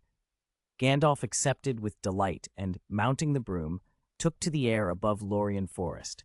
The elves below glanced up more than once at the surprised figure streaking among the treetops. It was during his stay in Lorien that Duir sought an answer from Galadriel. From Thranduil, he had inherited a white tree fruit, one of the descendants of Nimloth, and he wanted to know whether it could be made to sprout. Galadriel's eyes brightened when she saw it. She took the fruit, cradled it in her hand, and then drifted like a breeze across the garden to the silver basin. Duir followed. "Let it soak for 3 days," she said, submerging the fruit in the clear water. "It has been thirsty a long time. After it has absorbed enough, set it with Arundel's light to draw in the light, then plant it in unpolluted soil. It will sprout." Duir thanked her eagerly. He had not expected so simple a protocol, nor that the Arundel's light Galadriel had given him before would be so useful. He obeyed her instructions. 3 days later, he retrieved the fruit, set it to absorb Arundel's light, and resolved to plant it on Weathertop when they returned. Galadriel explained that even a 4th-generation white tree still carried Yavanna's blessing. Wherever it took root, nature thrived. Plants grew richer, animals grew stronger, and areas tainted by shadow were eased. Its sap could heal wounds and cleanse the mind of corruption. For that reason, it had always been a target of darkness. She reminded him of how Sauron had tricked Númenóreans into cutting Nimloth and later burned Gondor's first white tree. When the time came to leave Lorien, Galadriel bestowed parting gifts. To Legolas, she gave a long bow of melon wood strung with a single lock of her hair, an instrument of uncanny accuracy. Bilbo received a gray wooden box of garden soil from Galadriel's own garden, as he had requested. She pressed a blessing to his brow as she did so, a gentle touch meant to purify the lingering corrosion of the One Ring. And to Duir, she gave a melon tree seed and a jar of the Silver Basin's stream water, amused by his plan to plant a humble coppice of melon trees beside the white tree at Weathertop to create what he called a beggar's version of the great trees. They did not ride dragons this time. Instead, everyone but Galadriel and Celeborn used the connected fireplaces to travel to Rivendell. The link between Lorien and Rivendell made distance meaningless, and Arwen could now pass freely between her grandparents' halls and her father's. Duir's flue powder supply, however, had run thin after teleporting so many people. He resolved to make more. Elrond, hearing the need, sent Duir moonstones, the smooth, pale gems the elves favored for their soft lunar glow. Duir blushed at the extravagance and insisted the high-quality stones were too precious to burn into powder. In answer, Elrond supplied him with ordinary moonstone ore by the cartload. With that, Duir set up to brew a fresh batch of flue powder in Rivendell. He also entrusted the fledgling Thorondor to Elrond's care. The great eagle chick's congenital weakness was troublesome, but under Elrond's attention, it began to mend. Making powder required more than moonstone. For spider silk, Duir found that the silk of the giant spiders, surprisingly, made an even better binder. For snake fangs, lacking a ready source, he took matters into his own hands. Flying to the troll forest outside Rivendell, he used Parseltongue to call to a clutch of venomous snakes and, with a mixture of skill and apology, collected a full satchel of fangs. The snakes were left sorely offended. They had each lost a fang and could not help feeling a little ridiculous.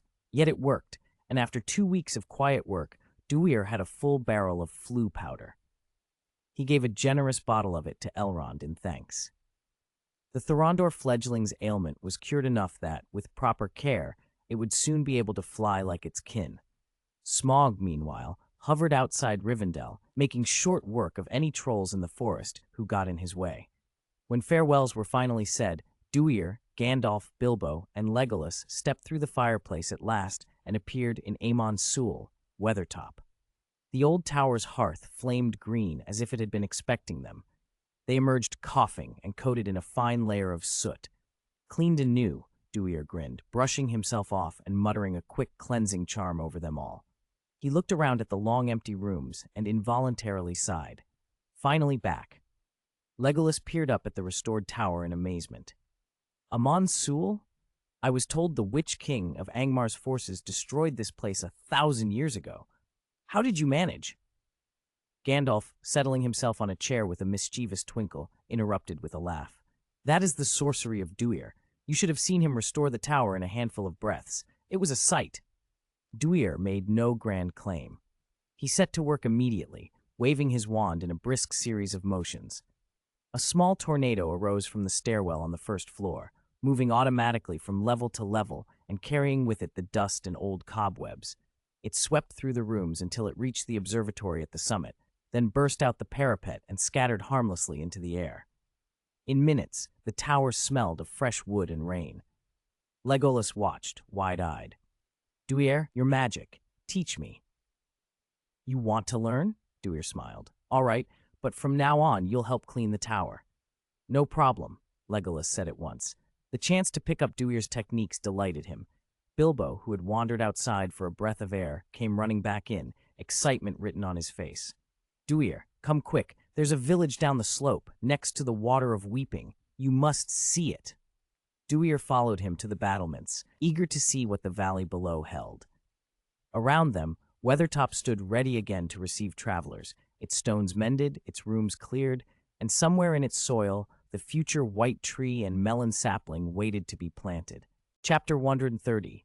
People Duir blinked in surprise when Bilbo told him a village had sprung up at the foot of Weathertop. He remembered the area as empty, desolate. He hurried out with Bilbo, followed by Gandalf and Legolas. From the summit, everything looked as it always had. The Water of Weeping, spreading wide below the hill, the east-west road cutting across the land. Between the swamp and the road, not far from the Water of Weeping, smoke curled up from a cluster of houses. Shadows of people moved among the roofs. Standing on the summit, Duir was full of questions. When did so many people gather here? Gandalf, surprised for a moment, only smiled and said, Have you forgotten the villagers we rescued in the troll forest? Duir remembered, but he had assumed the people would not hang around here. He had given them part of the troll's treasure. That would have been enough for comfortable lives anywhere. Walking from the troll forest to Weathertop meant crossing the vast lone lands, dangerous because of wild beasts, bandits, and even orcs. Even if they reached Weathertop, there were no homes, no farms. Who would choose to start anew in such a place? They should have continued west to Bree, or followed the Grey Flood below the last bridge to the human kingdoms in the south. How, then, had a village come to be at the foot of this hill? Let us go down and meet our new neighbors, Duir decided.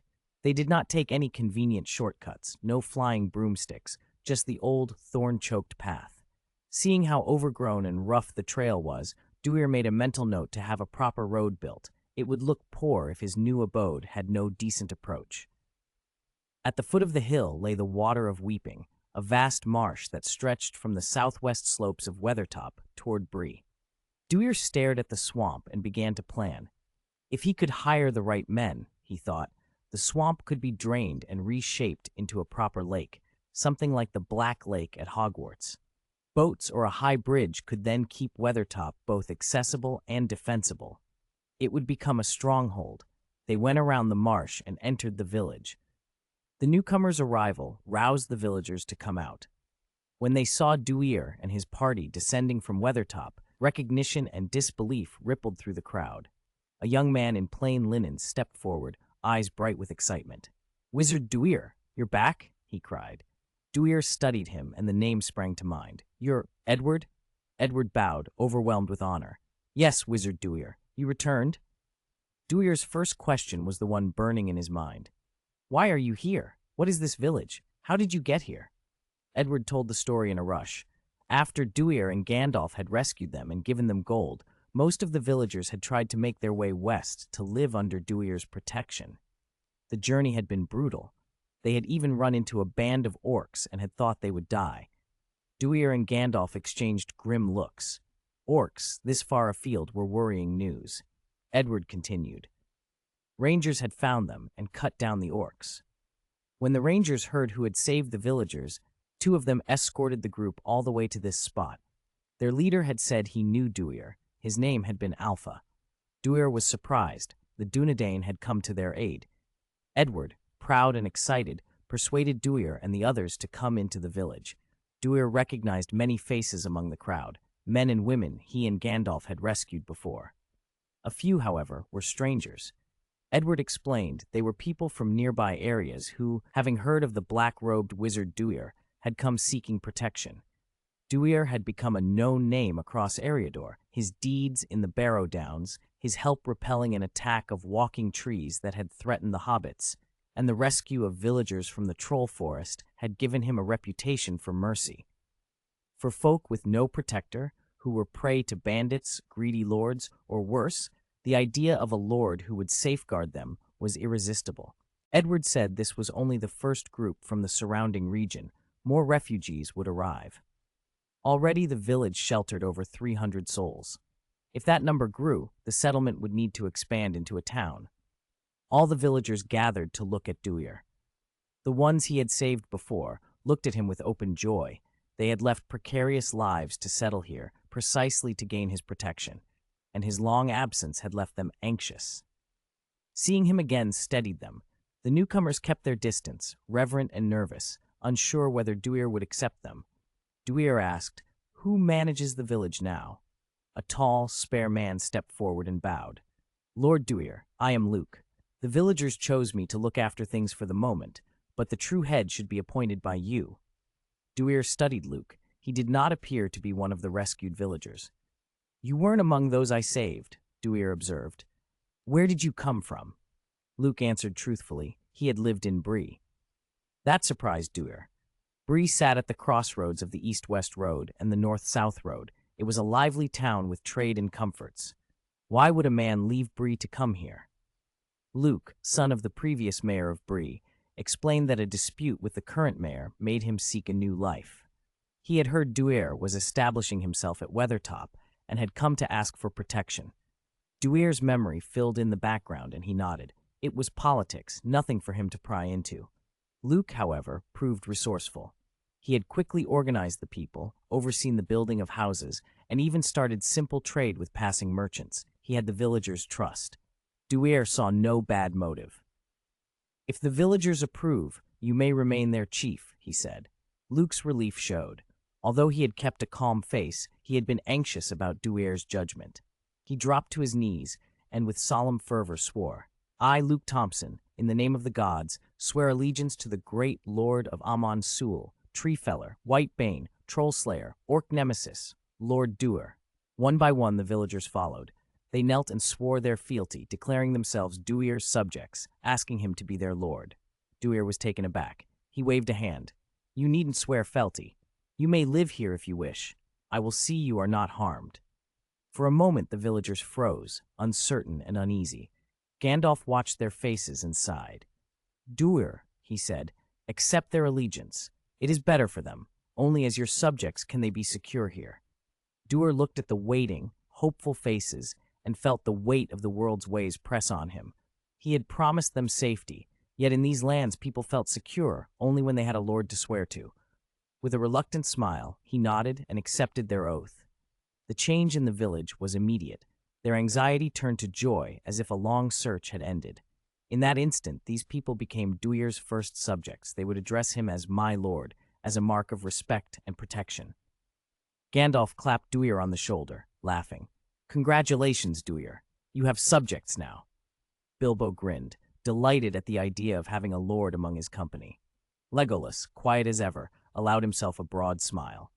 The new village buzzed with plans and hope, and Duir, looking out over the little settlement at the foot of Weathertop, began to imagine how he could keep them safe, and perhaps, one day, turn the marsh into a lake and build a proper stronghold above it. Chapter 131, Resettlement. When Dewey appointed Luke as the village chief, Luke seized the chance to ask a favor. "My lord, our village has no name yet. May I ask you to name it?"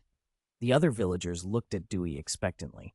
He smiled and, after a moment's thought, answered, "Then we'll call it Hogsmeade Village."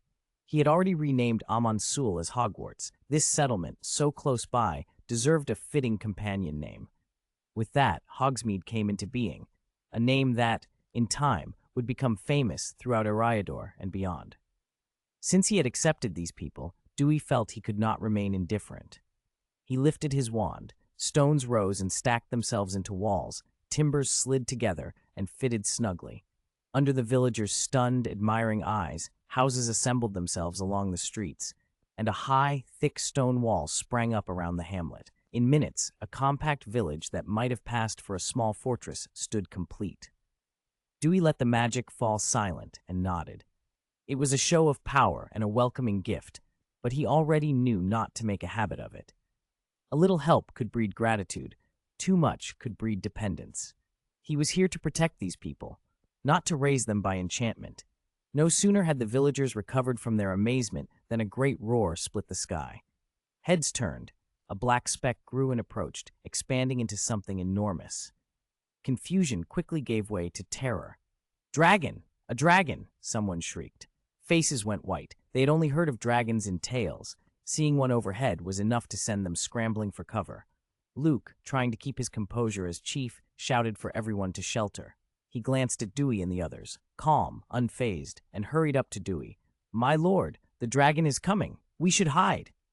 Dewey exchanged a look with Gandalf, and with a small smile, raised his voice so everyone could hear.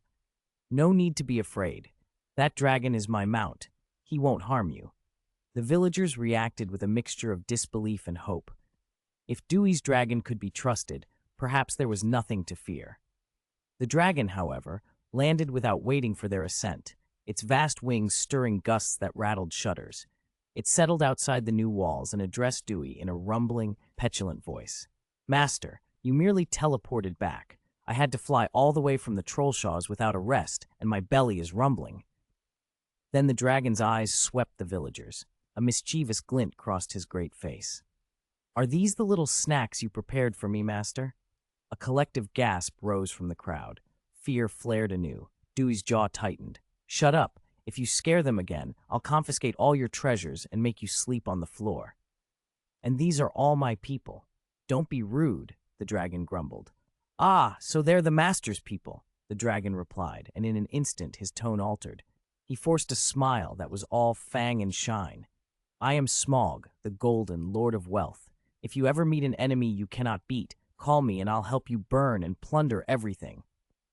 Despite Smaug's attempt at geniality, his great head and teeth made the villagers quake. All eyes went to Dewey. He suppressed a groan. The dragon had a talent for making matters worse. Dewey had wanted to impress his new people with dignity, not have his name associated with burning and looting. If every traveler heard that rumors of their lord invited plunder, it would do more harm than good.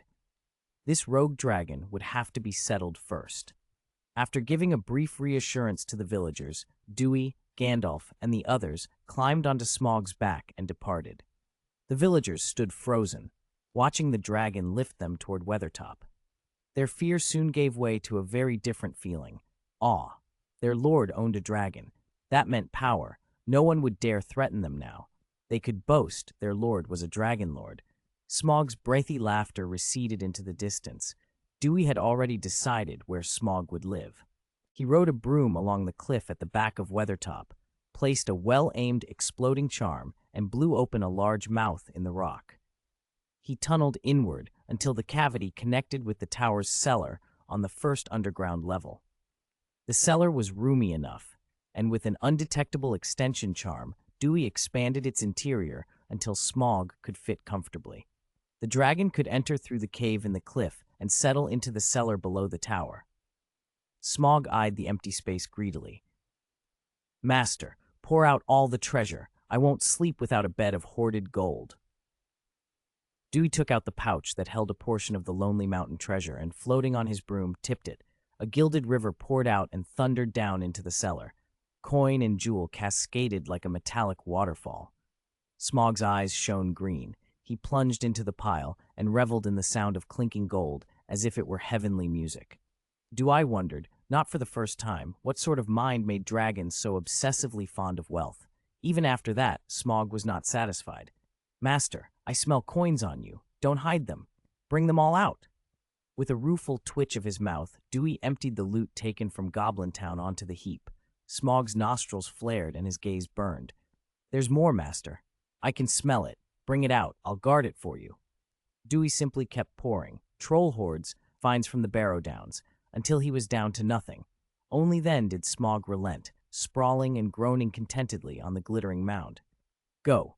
Don't worry. I'll guard them. Not a single coin will be lost, the dragon promised, already half asleep. Dewey closed the cellar, carved a warning into the door with a flick of his wand. Sleeping dragon, do not disturb, and left Smaug to his hoard.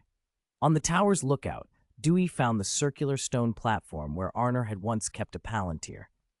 He fit his own palantir into its depression and placed beside it the crystal vial containing the light of Arendelle. If Sauron ever tried to spy through the Seeing Stone, the vial would blind the Dark Lord. It was a small precaution, but a necessary one. He then released a huge nest he'd prepared and set the young great eagle Thorondor onto the lookout ledge. The great eagles loved the heights. The fledgling stretched its wings against the wind, testing the air and letting out a clear, resonant cry. Dewey stroked its down with a gentle smile. This will be your home from now on. When you are grown, you can soar the skies and return here to rest. Do you like it? The young eagle, who understood speech, rubbed itself affectionately against him and twittered happily. Dewey fed it dried meat. Elrond's care had cured the chick's ailments. With time and nourishment, it would grow into a true great eagle, and Dewey looked forward to the day it would take to the skies. Below, on the tower's middle floor, Dewey secured the 2 giant spiders he had captured, sealing the iron door with spells to keep them trapped. He chuckled to himself, half exasperated. It seems every week I open some sort of menagerie. With the beasts and birds settled, Dewey found a sunny spot outside the tower and turned the soil with a light sweep of his wand. He took from his pouch 2 seeds, 1 gold and 1 silver. The golden seed was of the holy white tree, the silver of the melon tree. The white tree's seed had been steeped for 3 days in Galadriel's silver basin and bathed in the light of Arendelle. It gleamed faintly, haloed with captured radiance, light that had passed from the 2 trees through Fëanor's work to Arendelle and then been entrusted to Galadriel. The infusion would give the white tree a head start. Dewey buried the golden seed and poured from the water bottle Galadriel had given him, letting the special water soak the earth. According to Galadriel, the water carried the power of Narya, the ring of water, as the lore here had it, enough to coax the seed into breaking and sprouting. He walked 100 meters to plant the silver melon seed and watered it the same. The melon tree would grow tall enough for platforms and treehouses, so he spaced them apart on purpose. Finally, he cast a ring of shields and protection over both spots to keep the seeds safe until they emerged from the dark. Then he stood back, imagining the day when a gold and silver pair of great trees would rise on Weathertop and change the hill's face forever. Chapter 132. Herbs arrive inside Amon Sul. On the 7th-story tower, Dewey had turned a chamber into a meditation room. Gandalf had carved runes into the floor and the surrounding walls, blessings and sigils meant to steady the mind. Dewey had been busy too. He had opened 2 enormous fireplaces, tall enough for a man to step into, and etched runes into their hearths. Holding his staff, he poured his power into the gems at their cores and chanted a long, intricate spell until he felt nearly spent. At last, a small, cool silver-blue flame appeared, hovering in midair, small but immutably steady. Gandalf came over watching, a faint surprise in his eyes. "What kind of fire is that?" "This is Gubraith Sel, the eternal flame," Dewey answered. "A fire that can burn forever." It was a rare advanced magic, one few wizards could master. Dewey had managed only that modest spark with the aid of his staff's amplification. Gubraith Sel was not like fiend fire, immensely stable and endless. It required no fuel. Dumbledore had once gifted such a flame to Hagrid to win favor with the giants. It shone in parts of Hogwarts from the Founder's Day until Harry's time and would likely have burned on forever. Gandalf nodded appreciatively. The eternal flame, truly remarkable. He stepped forward, raised a hand, and let a brilliant ruby light spill from his finger into the flame. The spark seized that power and, as if drenched in oil, leapt into a towering blaze. Where the small flame had hovered, now a pillar of silver-blue fire roared up, warming and lighting the room. Dewey watched it grow, a small green envy flickering as he glanced at the ring of fire on Gandalf's hand. With all his strength and his staff's help, he'd produced only a modest flame. Gandalf had multiplied it on a whim. Dewey steadied himself and set the second hearth alight. Gandalf amplified that one too, and soon the meditation room was aglow with twin eternal flames. Their presence did more than brighten the chamber. Gubraith Sel drew in and concentrated ambient magic, making the air itself denser with arcane energy. Practicing or meditating near them promised far greater results for far less effort. "Thank you, Gandalf," Dewey said gratefully. Gandalf smiled. "When you meditate, toss the herbs into the flame," he suggested. "It should enhance their effect." Dewey considered the advice thoughtfully. Then a green flame flared in the flue hearth outside the meditation room, and Bilbo's head popped out, calling through the fire. "Dewey, Luke, the mayor of Hogsmeade, is here, and he's brought company." "Guests?" Dewey blinked, and with Gandalf he stepped into the flue to appear on the first-floor hearth. The tower rose over 1,000 feet and ran 60 stories. Climbing stairs was a chore. Dewey had opened a fireplace on every floor and linked them into a local flue network, keeping a jar of flue powder at each one.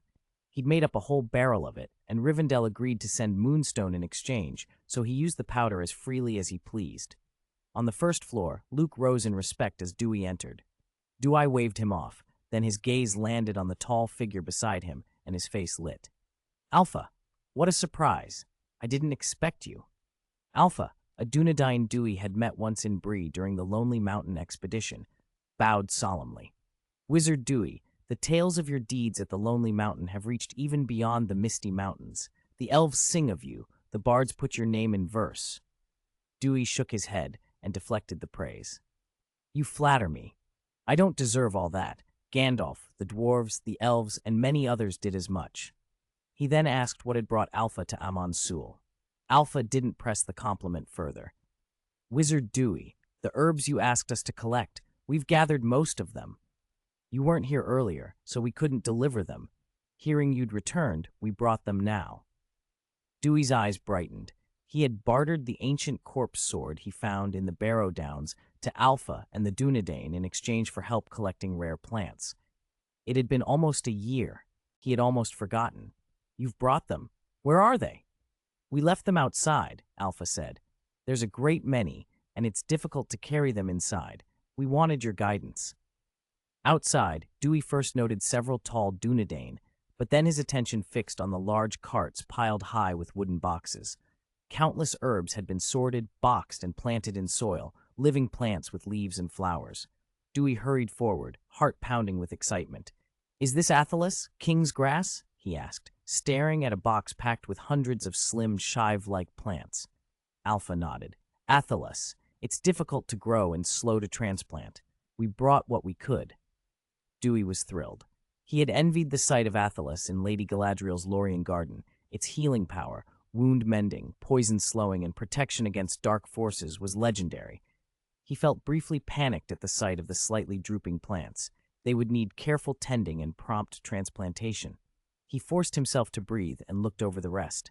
Nearby, another box held dozens of star-shaped flowers, some golden, some white. "The gold ones are Eleanor," Alpha said, "and the white ones are Nifredil. They're two varieties of the same species. One blooms by day, the other by night, and they usually grow where elves dwell." Dewey had seen both in Lorien. He hadn't expected the Dunedain to find them. Alpha pointed out the Cymbalmen from Rohan next, small white, 8-petaled flowers that grew on burial mounds and bloomed all year. Then there were the legendary 8-colored blooms, said to be the Entwives flowers: red, orange, yellow, green, cyan, blue, purple, and white. According to ancient tale, 8 Entwives had gone into the old forest and vanished. Where they entered, flowers of those 8 colors sprang up. The Ents who remained were all male, and the story went that the loss of the Entwives left the treefolk unable to reproduce. Dewey marveled at the variety and the Dunedain's efficiency in procuring plants from places as odd and guarded as the old forest. There were blood-red Saragon blooms, detoxifying nightshade, seafoam flowers gathered from the shore, sun lilies from Ithilion's gardens, and hardy saxifrage clinging to cliff faces. Dewey walked among the carts, touching leaves, inhaling scents. He felt a sudden, simple joy at the sight of so much living medicine and beauty gathered for him. There was work to be done, transplanting, arranging, tending, but for the moment he let himself relish the abundance. The sight of so many living magical herbs and flowers left Dewey momentarily dazzled. Alpha watched the joy light his face, but still warned him, careful and practical as ever. "Wizard Duir," Alpha said, "though these are living plants, they each need different conditions to thrive. Successfully transplanting them won't be easy." Easy was an understatement. The specimens had come from all corners of Middle-earth. Some wanted sun, some shade. The soils they grew in varied wildly. Keeping them together would be nothing short of a miracle. The Dunedain had brought the plants at Dewey's request more out of courtesy than expectation. None of them really believed the collection would survive. Dewey understood that. He didn't care. He had magic. "Don't worry," he said with a confident smile. "Since they've been brought here, there's a way to make them live. But I'll need to know the exact growing conditions for each: soil, climate, temperature, everything." Alpha, still blinking from the wonder of the collection, stammered out the requirements as best he could. Dewey listened, nodding, then produced a spatial pouch and stowed away the wooden boxes without effort. The Dunedain watching had never seen such a thing. They stood open-mouthed. Dewey led them to a room on the 6th floor of the tower. With a swift flick of his wand, he cast an undetectable extension charm. The ceiling rose, the walls receded, and the cramped chamber blossomed, larger and larger until it was the size of 2 or 3 football fields. The men felt tiny, like ants in a giant's room, as the space expanded into an entire little world. "Alpha," Dewey asked, "what are the exact growing conditions for King's grass? Soil, humidity, temperature. Tell me everything." Alpha, still overwhelmed, answered as best he could. Dewey listened and then worked. Soil poured from thin air at the wave of his wand, piling into a gentle hillside. In the hollow of the hill, he coaxed spring water to bubble forth, forming a clear lake. He painted the ceiling into a blue sky scattered with clouds and sent a golden sun to hang above, emanating the right warmth and light. A cool breeze began to stir, rippling the lake's surface. From his pouch, he produced watercress, yellow iris and water lilies, and planted them in the lake. On the slopes, he carefully set the king's grass, which preferred to be near water but not in it, loved sunshine, and needed moderate temperatures. Alpha's guidance and Dewey's magic combined to turn the room into the ideal habitat. Hundreds of tufts of king's grass dotted the bare hill now, and Dewey pictured them someday stretching into great meadows. The gathered party fell silent, faces full of astonishment. Even Gandalf, Bilbo, and others who had seen Dewey's feats before were visibly impressed. A young Dunedain rubbed his eyes as if to confirm it was real. "Let's go to the next room," Dewey said, smiling. One by one, they moved through the sixth-floor rooms. Dewey expanded and reshaped each, a dry grassland for the everlasting flowers of Rohan, so lifelike Gandalf exclaimed it felt like they'd stepped into the plains of the Riddermark. Then a dense valley, a saline-strewn seaside, stone cliffs whipped by icy winds, hills blanketed in snow. Each chamber became a different environment, tailored for the plants it would hold. In minutes, the group had toured a miniature compendium of Middle-earth's ecosystems. "You have encompassed the natural environments of all Middle-earth," Gandalf said, eyes bright. "I can't wait to see these flowers in bloom. Be sure to tell me when they do." "Of course," Dewey answered. The transformations were rough for now. He would need to refine the conditions and build full ecological cycles so the plants could thrive. He promised to invite everyone back. He already pictured the tower, a herb garden on the 6th floor, a meditation room on the 7th, later a potion room, a library, and alchemy workshop. Amon Sul, truly a wizard's tower. By the time Dewey finished, dusk had fallen. The Dunedain, who had brought the plants, declined to stay. Their trading mission complete, they rode off into the twilight. Luke lingered. "My lord," Luke said, "the villagers want to cultivate the land at the edge of the swamp. They ask for your permission." Dewey waved a hand. "Discuss it among yourselves. You don't need my permission." Luke hesitated, then asked, "What tax will you require?" Dewey blinked. "Tax?" Luke explained, a bit awkwardly but with the authority of tradition. "Head tax, inheritance, trade, land and house taxes, the obligations of those under a lord's protection." "In Bree the rate is 10%, he added. Dewey thought for a moment. "Collect 1%, he said finally, "and don't send it to me. Use it all to maintain Hogsmeade Village." Luke's astonishment melted into rapture. He bowed, overwhelmed with gratitude. "My lord, you are heavenly. On behalf of the villagers, I thank you. We will remember your kindness like sunlight in the furrows, better for the crops than rain." "Enough," Dewey interrupted, cheeks flushing at the praise. "If there's nothing else, go." Luke needed no second bidding. He hurried down the hill, grinning, already picturing himself telling every villager the news.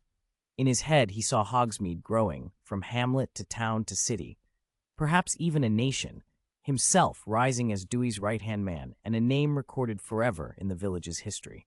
Dewey, who had only wanted a simple, well-run village, never guessed at Luke's ambitions.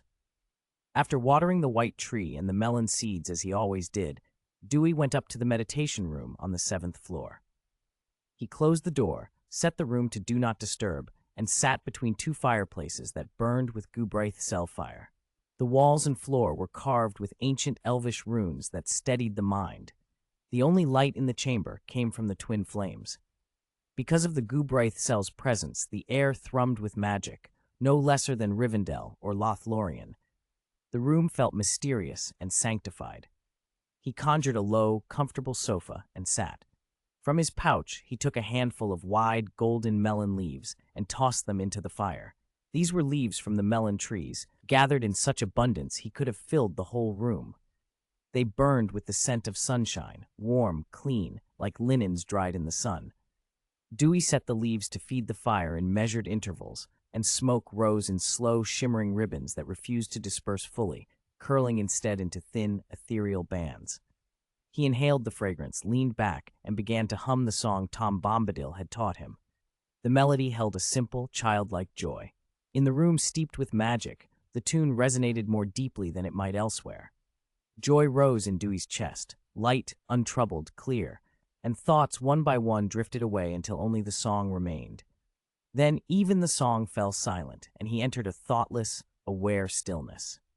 He was not asleep, yet his senses stretched. He could hear the crackle of burning leaves, the faint whisper of air, his own breath and the steady pulse of his blood, and beneath it all, the subtle ebb and flow of magic within him.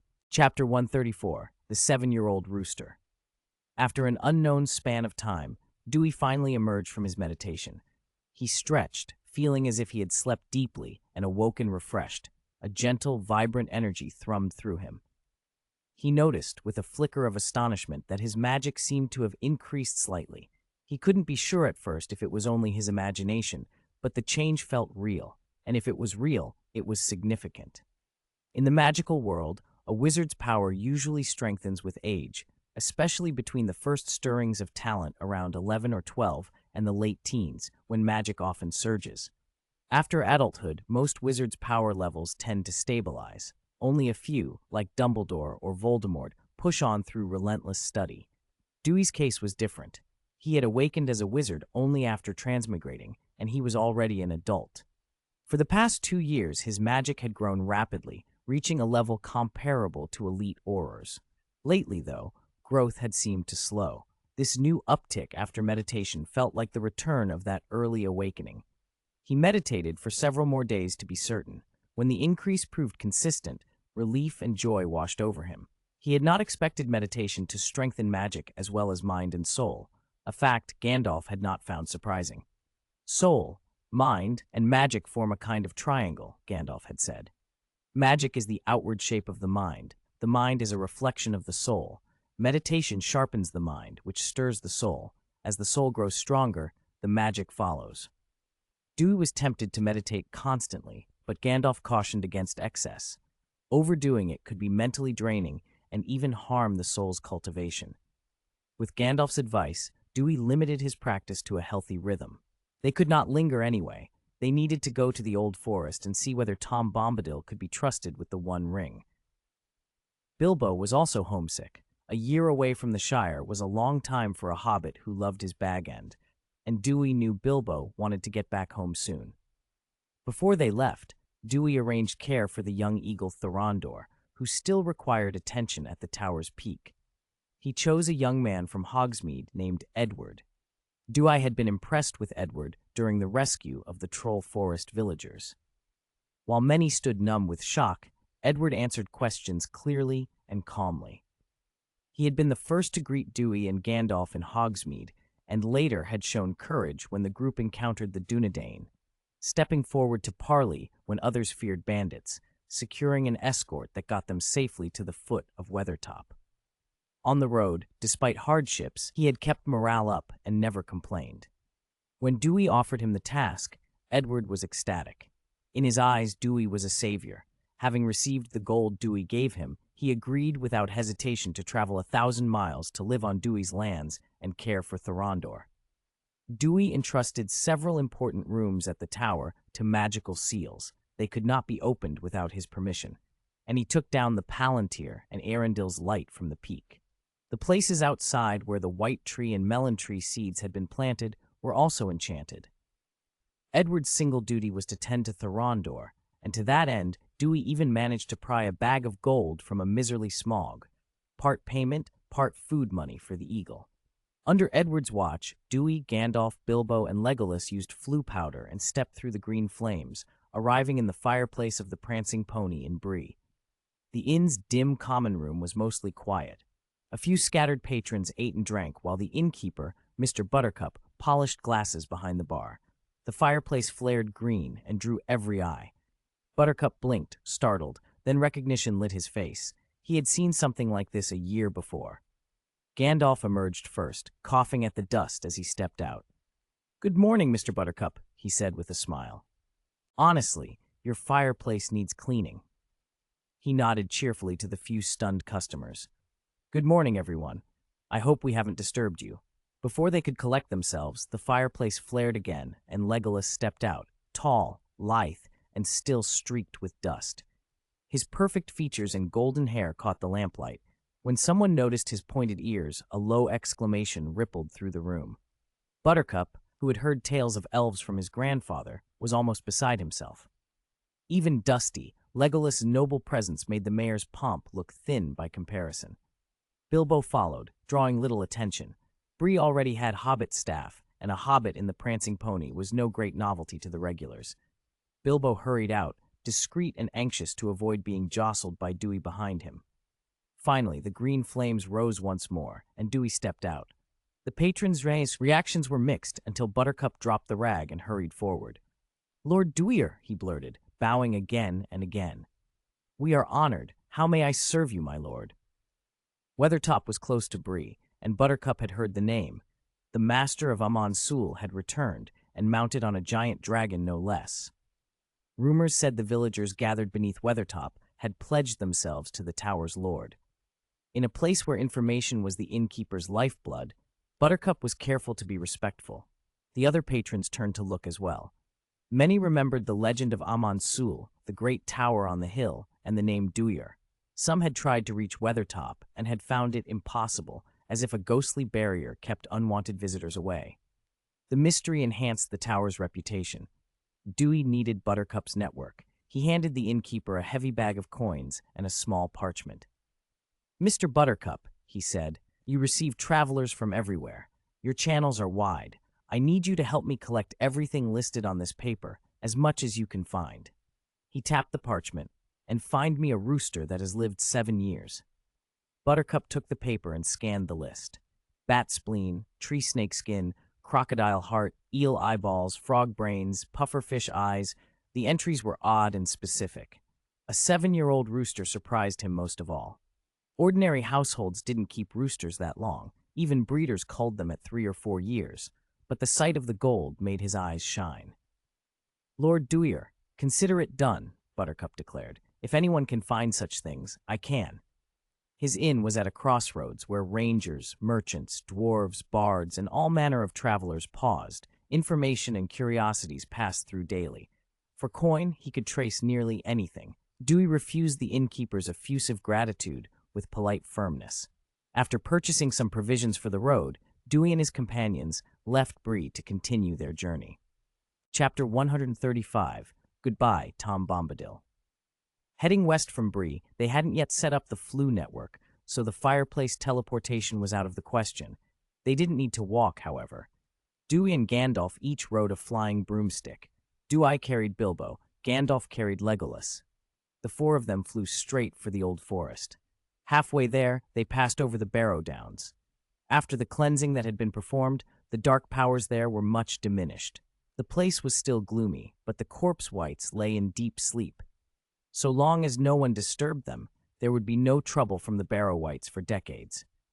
Dewey wished he could have cleared them completely, but as long as the Witch King of Angmar lived, such things could never be exhausted. The Nazgul were bound up with the power of the One Ring and Sauron's sorcery. Dewey had once slain a Nazgul at Dol Guldur, only to have it restored by Sauron. The Witch King had been put down during the War of the Ring by Éowyn and Merry, and had not returned because the One Ring had been destroyed, cutting off Sauron's power and the ring's hold. Everything depended, in the end, on the One Ring. Their present journey was to deal with that same peril. They flew over the crown of the old forest and descended to the little hill where Tom Bombadil lived. Tom was already watching from below, waving and skipping about in delight. As their broomsticks settled, he hurried up the slope to meet them, gestures wild and friendly.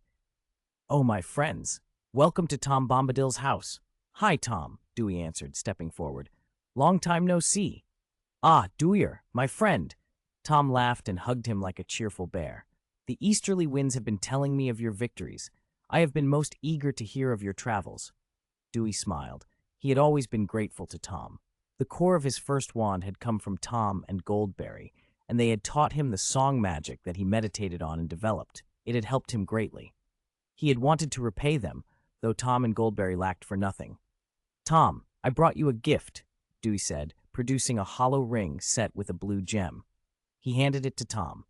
Tom's eyes lit up. He slipped the ring on his right index finger, touched it, and a magnificent staff sprang into his hand. A large ruby crowned the head, vine patterns spiraled down the shaft, and the whole staff had a flowing, natural look, elven workmanship. It was exactly the right length for Tom. "A gift for me?" Tom exclaimed, delighted. He tapped the staff on the ground, and where it touched, flowers and grass sprang up at once. Tom's eyes widened with childlike wonder. He tapped and poked all around the house, making blossoms bloom and laughing like a boy who'd found a new toy. Dewey watched, pleased. This staff was his first real experiment in alchemy. While in Lorien, he had set aside a piece of melon tree core used later by an elven smith to make the staff, and had paired it with a ruby he had chosen from the treasures of the Lonely Mountain. Dewey had used an alchemical method to bind a flowering spell into the staff. A tap on a surface would make flowers bloom. Aside from being pretty, the staff had little practical use, but Tom loved it. The hollow ring that had produced the staff contained an undetectable extension charm. Its interior was larger than it looked, big enough for a small room. Gandalf, Bilbo, and Legolas watched Tom with surprised smiles. They knew Dewey often visited the elven craftsman in Lorien, but they had not expected this. Tom handed the staff to Goldberry, showing off. From among the lily-filled basins, she glided forward, serene as a river. She wore a silver robe studded with jewels like dewdrops and a golden belt at her waist. Her eyes shone as she greeted them. "Welcome," she said softly. "We have not had visitors since Dewey left last time." She admired the staff and thanked Dewey with gentle affection. Dewey then produced a second hollow ring, set with a green gem, and offered it to her. Goldberry's face lit up. She slipped it on and stroked the hollow. A golden flower crown, woven from Lorien melon tree blossoms and crafted by elves, sprang into her hand. "It will never wither," Dewey told her. She placed the crown on her hair with a smile that seemed to make the whole house brighter. "This is the best gift I have ever had," she said. Gandalf leaned close to Legolas and Bilbo and whispered with some dry amusement, "Honestly, if Dewey had paid half this much attention in Lorien and Rivendell, he might have made some progress with Arwen." Legolas and Bilbo nodded in agreement. It was fortunate Dewey hadn't overheard. He was focused completely on increasing his power, not courting anyone. Besides, showing attentiveness in the company of Celeborn, Galadriel, Elrond, and Arwen's brothers would have been unwise. They ate at Tom and Goldberry's table amid a riot of flowers. At last, Gandalf grew serious and said why they had traveled. "Tom, we have brought something dangerous, an object that influences every living being who comes near it. We want to entrust it to you for safekeeping until a way to destroy it is found." "What is it?" Tom asked, curious. Gandalf hesitated. The Fidelius-like charm that bound the secret weighed on him. He could not speak it plainly. He turned to Dewey. "You tell him. I cannot bring myself." Dewey did not refuse. As secret keeper, he spoke the word, and the others present, Tom and Goldberry, were at once included in the confidants bound by the secret. "It is the One Ring," Dewey said. "We ask you to keep it." Bilbo then took the little box that held the ring from his pocket and set it on the table. Dewey tapped the lid with his wand. It sprang open. The ring gleamed within. Tom reached out, curiosity plain on his face, and seized it. "Let me see this precious thing," Tom exclaimed, and without hesitation slipped the ring onto his finger. Gandalf, Legolas, and Bilbo all held their breath. Tom did not vanish. The ring, which for most turned the wearer invisible, seemed to be nothing more than a plain ring on Tom's hand. Tom laughed and tossed it lightly into the air. For a moment the ring vanished and then winked back into sight. Bilbo felt faintly uneasy, wondering if Tom had traded it for a copy. Tom placed the ring back in the box and, with the same careless delight, picked it up again. He slipped it back onto his finger. This time, at the very instant Tom put it on, Bilbo's form vanished from sight. Chairs and table were empty where he had been seated. Everyone's eyes darted about. Only Tom calmly looked at the place where Bilbo had been and said, with a flash of bright mischief in his eyes, "Hey, Bilbo, Tom Bombadil isn't so old that his eyes are dim. Take off your golden ring. Your hands are prettier without it." Under Tom's gaze, Bilbo fumbled, and then, a little shy, took the ring from his finger. He became visible again. Chapter 136, Entrusted Custody. This was the first time Bill had worn the One Ring in front of everyone. When he slipped it off and reappeared, everyone saw that he had been sitting in his chair the whole time. Gandalf looked at him with concern. Dewey asked anxiously, "Bill, are you all right?" They were mainly worried the ring might have affected him. Bill shook his head, eyes clear, and tapped his forehead. "The ring tempted me, made me want to slip it on and run away to hide, but then I felt a cool touch on my brow that steadied me." Gandalf and Dewey exchanged looks and both relaxed. They guessed at once that Galadriel's blessing, the kiss on his forehead, had done its work. Still, they resolved to keep Bill away from the ring in future. The blessing might only buy time. Gandalf therefore turned to Tom. Tom, as you've seen, none of us can be entirely free of the ring's influence. That's why we've come to entrust it to you. Will you keep it safe? Tom puffed out his chest with delight. How could Tom refuse a friend? Old Tom will keep the ring safe for you. Wait, Tom, Dewey interjected, uneasy. If Tom takes the ring, could it harm Mrs. Goldberry? Goldberry only smiled and shook her head. I shall be fine, she said softly. Tom thumped his chest again. In Tom's domain, nothing will harm my Goldberry. With that confidence, he picked up the ring and held it out. Come on, try taking it. Dewey, Gandalf, and Legolas flinched as if it were a living thing. Gandalf nearly toppled from his seat. Tom grinned like a man delighted with a successful prank and waved the ring encouragingly. The three of them recoiled from touching it. The ring's danger was no mere story. Still, encouraged by Tom's steady eye, Dewey took a breath and reached for it. The metal was cold in his palm. His heart hammered. But when he looked, the ring lay there like any plain gold band, no seductive whisper, no tugging will. Try wearing it, Tom prompted, eyes bright. Dewey's hand trembled, but he slid the ring onto his finger. Nothing happened. He didn't fade from sight like Bill. He glanced quickly at the others, then at Tom, surprised. Had Tom somehow blunted the ring's power? Tom beamed like a man who just performed a small wonder. Gandalf, Legolas, and Bill took turns handling the ring as well. In each of their hands it felt inert, ordinary, its dangerous influence gone, at least while in Tom's presence. Tom, can you destroy it? Dewey asked. If Tom could nullify the ring, perhaps he could undo it entirely. Tom shook his head politely. I keep its power from affecting me, but that does not mean I can destroy it. That answer was enough. Making the ring harmless to touch was already a tremendous relief. With renewed trust, they left the ring in Tom's care. He slipped it onto his little finger, content. The jeweled box that had held it remained Bill's property, but to guard against Tom's careless ways, Dewey and Gandalf asked Goldberry to keep the box. She smiled and agreed. Before they left, Dewey arranged to connect Tom and Goldberry's hearth to the Floo network and gave them a large bottle of Floo powder, inviting them to visit Weathertop whenever they wished. They stayed one night at Tom's house. The next day, the company prepared to go on. Gandalf, however, would not go with them to the Shire. Gandalf, aren't you coming to the Shire? Bill asked. Gandalf patted Bill's shoulder. No, Bill. Duir and Legolas will see you home.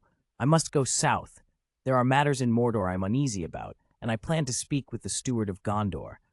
I also intend to go to Isengard and inquire after an old friend. Dewey's brow tightened. You mean Saruman? Going alone to him is risky. Gandalf smiled, but his face grew serious. I know he has turned. I shall not be rash. I only wish to learn what I can and to be prepared. Be careful, Dewey said, and then they parted. Gandalf mounted his broom and swept south. Dewey gave his own broom to Legolas, so Legolas and Bill could fly, while Dewey took wing in the shape of an owl and accompanied them. Passing over the old forest, Dewey broke off a few horn branches and tucked them into his pocketed space. He would make wands from them when time permitted. They crossed Buckland and, flying west, reached Hobbiton in the afternoon. Dewey, still in owl form, landed first at Bag End, then shifted back to his human shape as he touched the ground. Legolas and Bill followed. The nearby hobbits gaped at the sight. Home at last, Bill breathed, staring at his familiar door. After a year away, the garden had gone to seed and weeds. The mailbox was stuffed with letters. Bill opened the first and brightened. Drogo Baggins is marrying a brandybuck, he read. Why didn't anyone tell me sooner? We could have congratulated him when we passed Buckland. Not too late, Dewey said promptly. Tell me when you send a gift. I'll prepare one to go with yours. He had been close to Drogo and meant to pay his respects. Then Bill opened a second letter and stopped cold. An auction notice? He frowned. They're auctioning Bag End? Why would they auction my house? Dewey and Legolas leaned over. The notice was a public announcement to sell Bag End and its contents. Bill hurriedly called to the stout hobbit peeking over a fence. Mr. Proudfoot! Mr. Proudfoot, he called. The stout hobbit blinked in astonishment. Mr. Bill? Bill had changed. His neighbor hesitated to recognize him. Bill pushed past. What's going on? Why is my house being auctioned? Mr. Proudfoot's face went guilty. He glanced at Dewey and Legolas, an elf of rare beauty, and the wizard they had seen before, and then at Bill, whom he hardly recognized. You've been away so long, sir. No one had heard from you. Everyone thought you were dead. Dead? Bill's cheeks flushed with anger. I've only been gone a year. Who spread that? Mr. Proudfoot shifted again. Lobelia Sackville Baggins put it about. She said you were dead, and her son would be the first heir, so she set the auction in motion. Bill's blood boiled. Lobelia, his long-scheming cousin who had always coveted Bag End, had claimed him dead to seize his home. But if they were going to auction it, why did it ever stop? Mr. Proudfoot lowered his voice and looked past them toward the round door. Because Bag End is odd, sir. Folks went to force the lock, and no matter how much they shaved and cut, the hair on their heads kept growing back long and fast. They feared what that meant, so no one dared approach. The sale fell through, and the auction was called off. Hearing that, Bill stared at his own door. Bag End had protected itself, and in doing so had kept his home intact. The relief that followed his anger was a quiet, deep thing. Chapter 137. Letter Bill stood frozen when he heard the news. Then he looked at Duir with sudden gratitude. If Duir hadn't put that little ward on the lock before leaving, Bill was sure his house would have been stripped bare by the time he returned. Bill could afford to buy the whole Shire twice over, but every item in Bag End had its meaning. After hearing Duir's explanation, Bill thanked the plump hobbit and led Duir and Legolas into the garden. As he drew out the key, Bill hesitated, then turned to Duir with bright, wary eyes. Duir, you didn't leave another trick on the lock, did you? I don't want to sprout hair all over if I touch it. Duir's eyes twinkled with mild regret. The Bill standing before him was no fool now. With a rueful shrug, he produced his wand, flicked it at the lock, and removed the minor enchantment. Bill relaxed instantly and glared speechlessly at his mischievous friend. Childish, he sniffed. Ignoring the scolding, Bill opened the door and ushered Legolas inside, reminding him to watch his head. Duir felt no need for an invitation. He strolled in like he owned the place, bent to the hearth, and with a casual gesture set the fire alight. Spotless, he announced as he cleared away dust with a sweep of his wand. Bill was halfway to fetch a broom before Duir's magic finished the job, and he set it down with a bemused grin. I'll put the kettle on, then I'll go to the market. The pantry's empty. Time to restock. Duir watched Legolas stoop awkwardly to avoid the low beams and suggested, Bill, would you mind if I raise the ceiling a bit? Bill noticed Legolas's discomfort and flushed apologetically. Hobbit holes aren't built for elves. Certainly, Duir. Do what you can.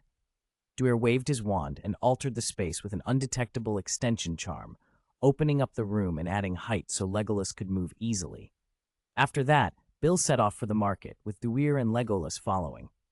Legolas, who had spent his life in the shaded halls of Mirkwood, was endlessly curious about the bustle of the Shire.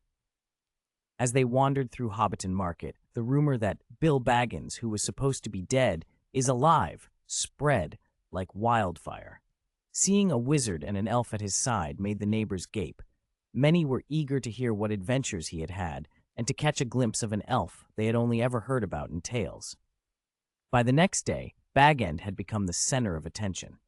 Word of Bill's return attracted visitors, among them his cousin Otho and his wife Lobelia, who had always had an eye on his property. Bill was taken aback to find Lobelia's face and clothes matted with long, wild hair. She looked like some strange creature. When she saw Bill, she threw herself into a practiced display of desperation. Cousin Bill, save me. Look at me, covered in hair like a savage. I can't bear to be seen. Please have pity. Remove this curse. Bill was taken aback, but not a soft touch for schemers. He snorted.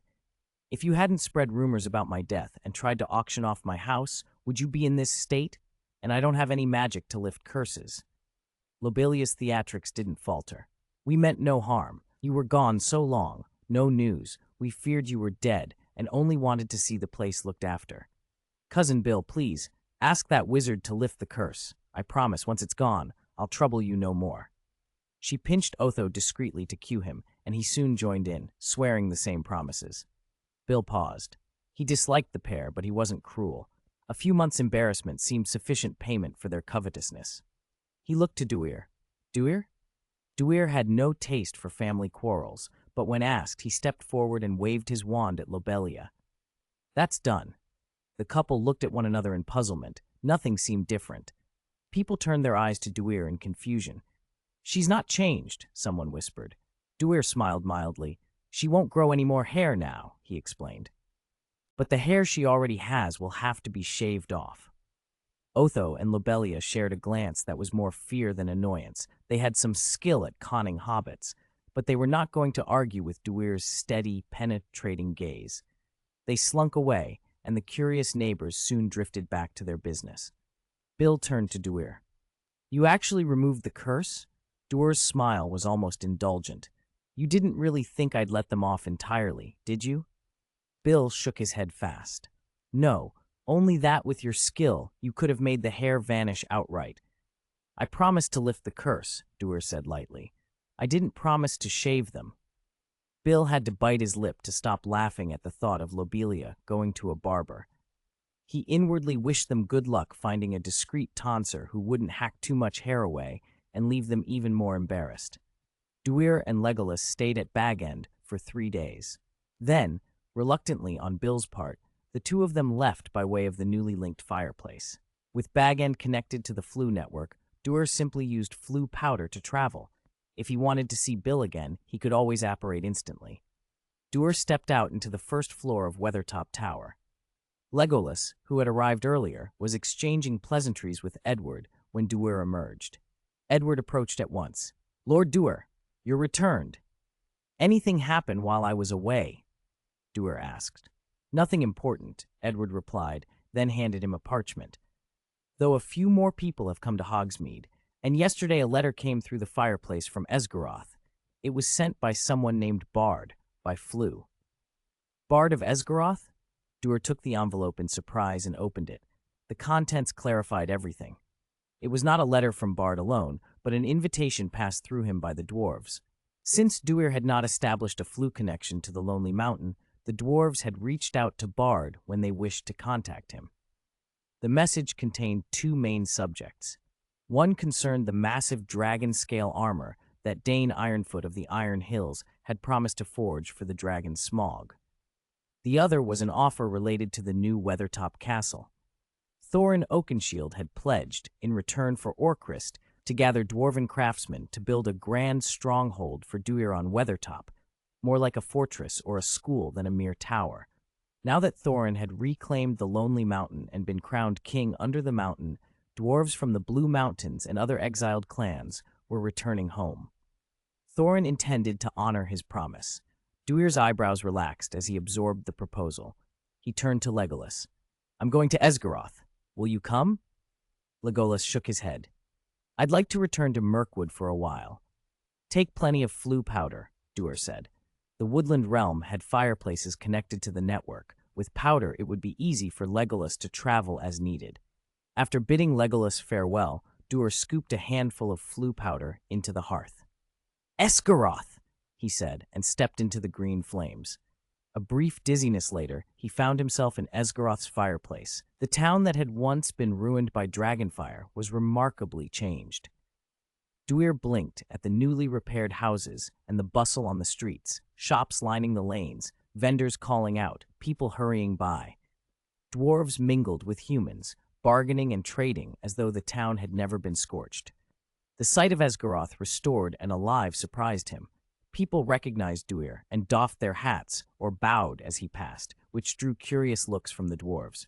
Guided by friendly residents, Duir made his way to the Lord's residence. Even the gate guards greeted him by name.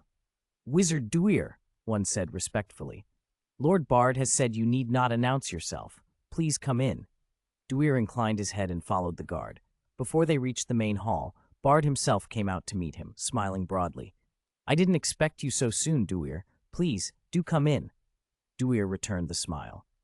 I had just sent Bill back to the Shire and found your letter when I reached Weathertop, so I came straight away. Esgaroth has changed beyond recognition in a few months. What you've done here is impressive. Bard's bearing had altered with his office. He carried himself with a calm authority and noble air, very much like a true lord. Chapter 138, The Dwarven Craftsmen Arrive. Bard smiled at Duir's gratitude. After a few polite exchanges, they got down to business. The dwarves wanted to contact you, but didn't have a direct line, so they entrusted the letter to me. They're in the city now. If you want to see them, I can send someone to fetch them. Duir nodded. Please do. I'd be obliged. Not long after, Bard's attendant led a dwarf into the Lord's mansion. Lord Bard, Wizard Duir. The newcomer bowed to both of them. Long time no see, Balin, Duir said warmly. Balin, as the eldest among these dwarves, carried a calm, knowledgeable air that Duir had always respected.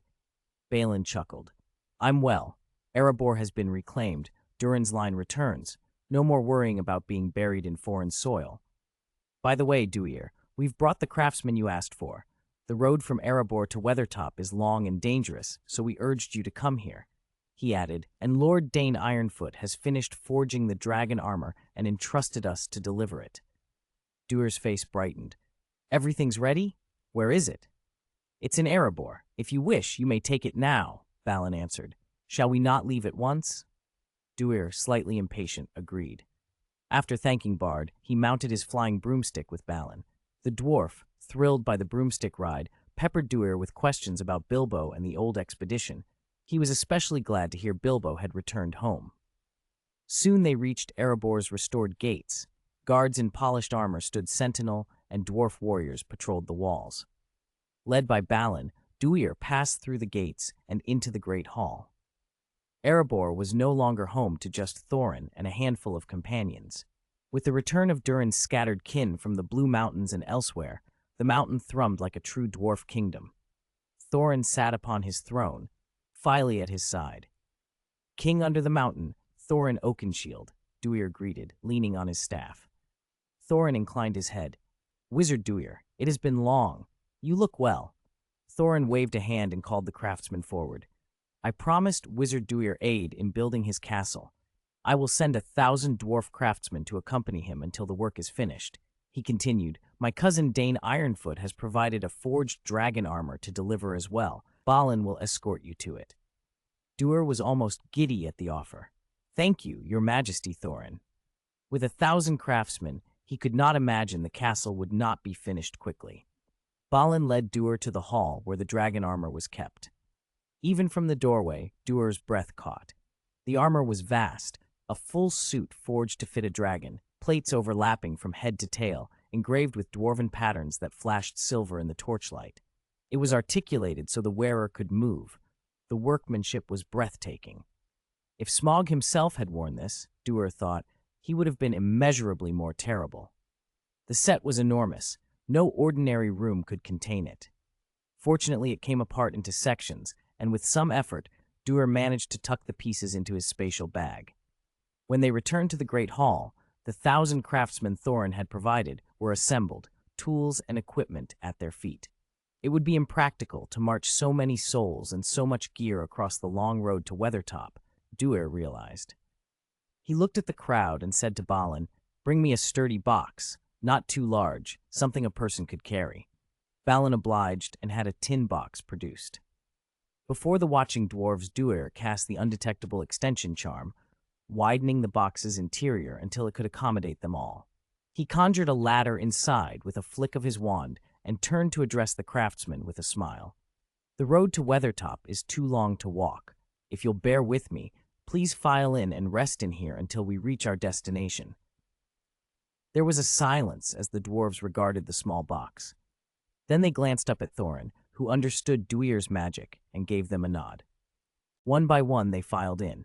The slimmer dwarves squeezed through easily. The rounder ones, many with prodigious bellies, got momentarily stuck at the opening and had to be pushed the last foot by their comrades, prompting a string of curses and laughter from within. The space inside was vast, so large 1,000 dwarves could move about comfortably. Balin, are you joining them? Duir asked, surprised. Balin smiled.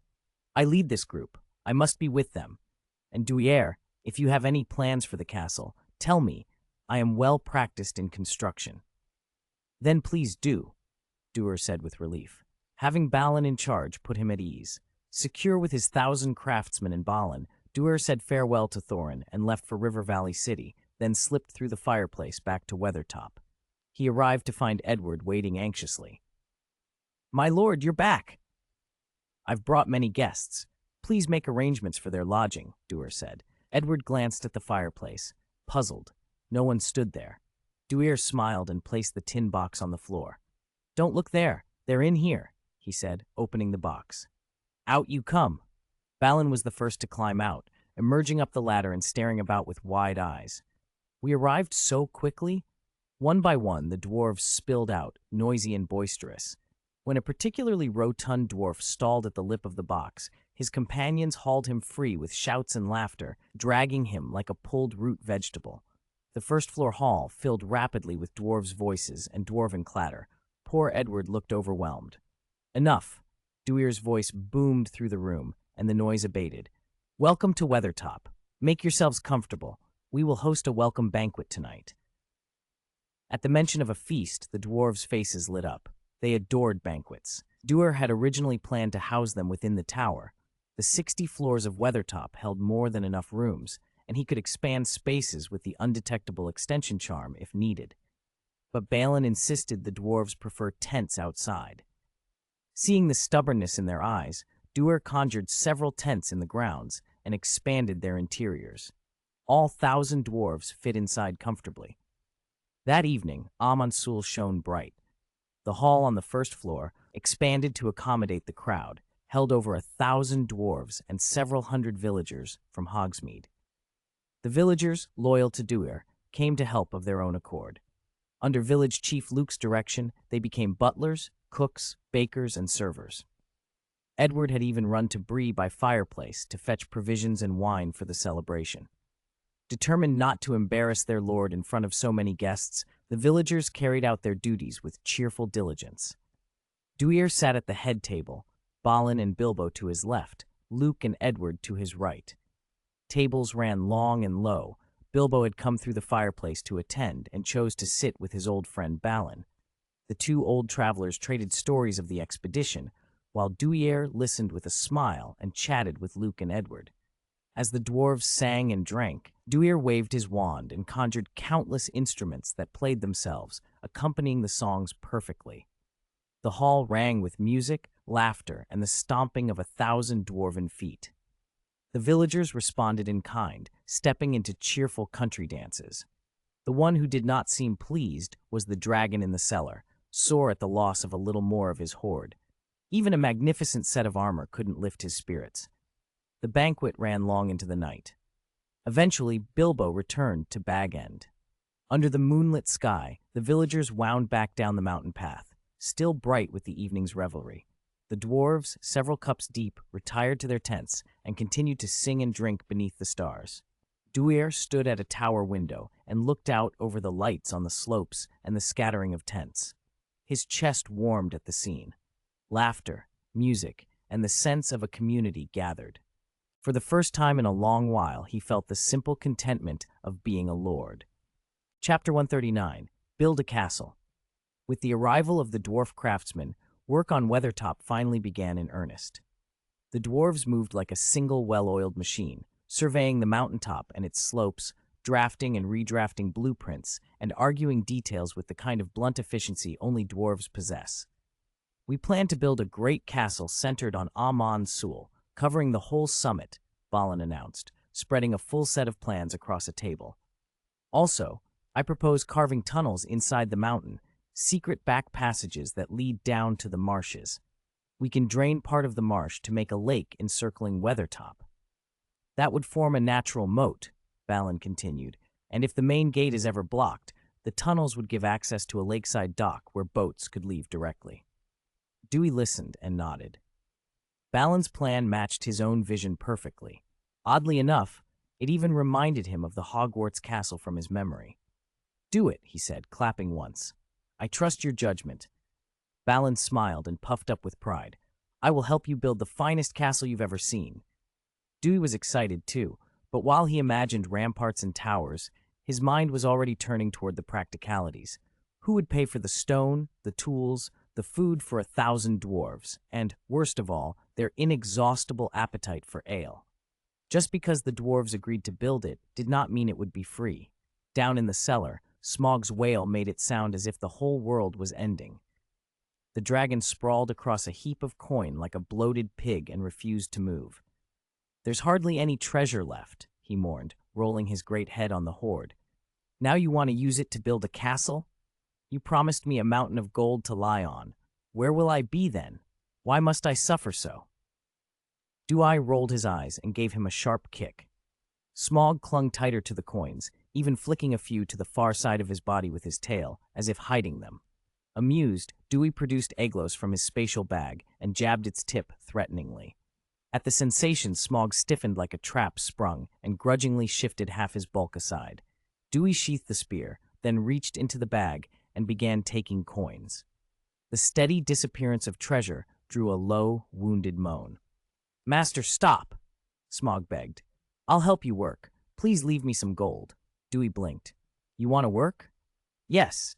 I can haul huge stones in my claws, level hills with my tail, melt steel with my breath. I'll be far more useful than those greedy dwarves."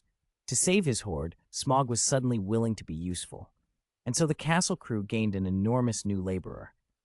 The dwarves quarried the granite from the Weathertop Hills to the north, cutting out blocks and stacking them. Smaug flew them up by the hundreds to the summit, where the dwarves fitted them together like a massive stone puzzle.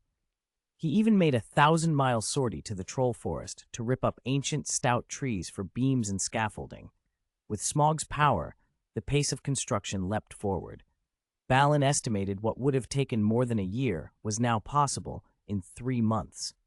The heavy materials, stone and timber, were no longer the limiting cost. Instead, the expense everyone feared most became the ale bill. The prancing pony, run by Mr. Buttercup, found its cellar emptied daily by 1,000 thirsty dwarves, and its owner's face could have split from the grin he wore. Smaug watched those regular caravans of drunken artisans with open loathing. Every coin spent on dwarven cups of ale was a coin subtracted from his treasured piles. If not for Dewey's stern order, he confessed in private, he would have swallowed more than one drunken dwarf whole. As Smaug's gaze turned dangerously open, Dewey smacked him across the forehead with his staff, and the dragon's fury promptly shut back up. The dwarves breathed easier. Working alongside a dragon who openly schemed to eat you would have driven them to strike. Mayor Luke of Hogsmeade had offered volunteers, but Dewey declined. A 1/10 share of the Lonely Mountain treasure, stingy though Smaug claimed to be, was more than enough for construction. Instead of volunteers, Dewey hired villagers to prepare meals for the dwarves each day. With the logistics entrusted to Mayor Luke and Edward, Dewey retreated to his 7th-floor meditation room and spent his days studying, practicing magic, and learning alchemy. Outside the windows, it was a hive of activity. Inside the meditation room, there was perfect silence. One morning, Mr. Buttercup came with exciting news. He had found a 7-year-old rooster. Dewey's spirits lifted at once, and he took the shortcut to the prancing pony through the fireplace. "Where's the rooster?" he asked as he arrived. Mr. Buttercup bowed, delighted at the patronage. "Lord Duir, it's healthy, sir. I'll fetch him right away." He returned with a cage and set it on the table. The rooster inside had a bright red comb, neck feathers with a metallic sheen, a full, sturdy body, a fan-like tail, and sharp beak and claws. Dewey examined him closely. The innkeeper, anxious to prove his word, said, "I bought him from an old hobbit in the Shire. He raised the bird for 7 years. He's a proper pet. I wouldn't lie to you." Dewey pointed his wand and sent a thin white light at the comb. The rooster twitched and a glowing 7 formed there. That confirmed it. Ordinary roosters rarely live so long, and those that do often look elderly and ragged. This bird still looked robust and splendid. Satisfied, Dewey asked about the other materials Mr. Buttercup had been collecting for him. "I gathered a batch, but many of the items are odd and tricky," the innkeeper admitted. "They're in the cellar." Down in the cool, dim cellar, the sight would have made a normal customer flee. Jars of crocodile hearts, bat hearts, eel eyeballs, frog brains, newt spleens, pufferfish eyes, and other strange, grotesque things lay in rows. Mr. Buttercup had only dared keep them hidden because of the generous payment Dewey offered. Dewey waved his wand and packed everything into his spatial bag. "Keep collecting. Send whatever else you find to Weathertop. You'll be well rewarded." He handed over a bag heavy with 1,000 gold coins. Mr. Buttercup's grin could have lit the entire Shire. "Thank you, Lord. I won't disappoint you." Back at Weathertop, Dewey handed the rooster to Edward for care and went up to the 8th floor. He flicked his wand and conjured lining cabinets along 3 walls for potion ingredients, then organized every item by category. He magically chilled the room and unpacked cauldrons, pestles, and other apparatus. At the door, he made a polished golden plate that read "Potion Room." Then he turned his attention to Smaug. With a casual gesture, a gigantic syringe appeared in his hand. Smaug recoiled as if the thing were a spear. "Master, may I refuse?" he stammered. "No," Dewey said flatly. "It's just a little blood. It won't harm you." Reluctantly, and under no small psychological duress, Smaug let Dewey approach. The Lord plunged the great syringe into a scaleless patch on the dragon's chest and drew out a full tube of dragon blood. To Smaug, it felt like the most invasive of mosquito bites. Afterward, he walked around every time Dewey smiled, as if chased by a nightmare. Thus, in Middle-earth, Smaug became the first dragon with an irrational fear of injections. The blood itself was like liquid magma, so hot Dewey would not touch the syringe directly. He controlled it with a levitation charm and sealed the sample in a heat-resistant glass vial. Carrying the glowing vial, he returned to the potion room. Today he intended to brew an obscure, complicated potion, one that would need ingredients no ordinary brewer could secure.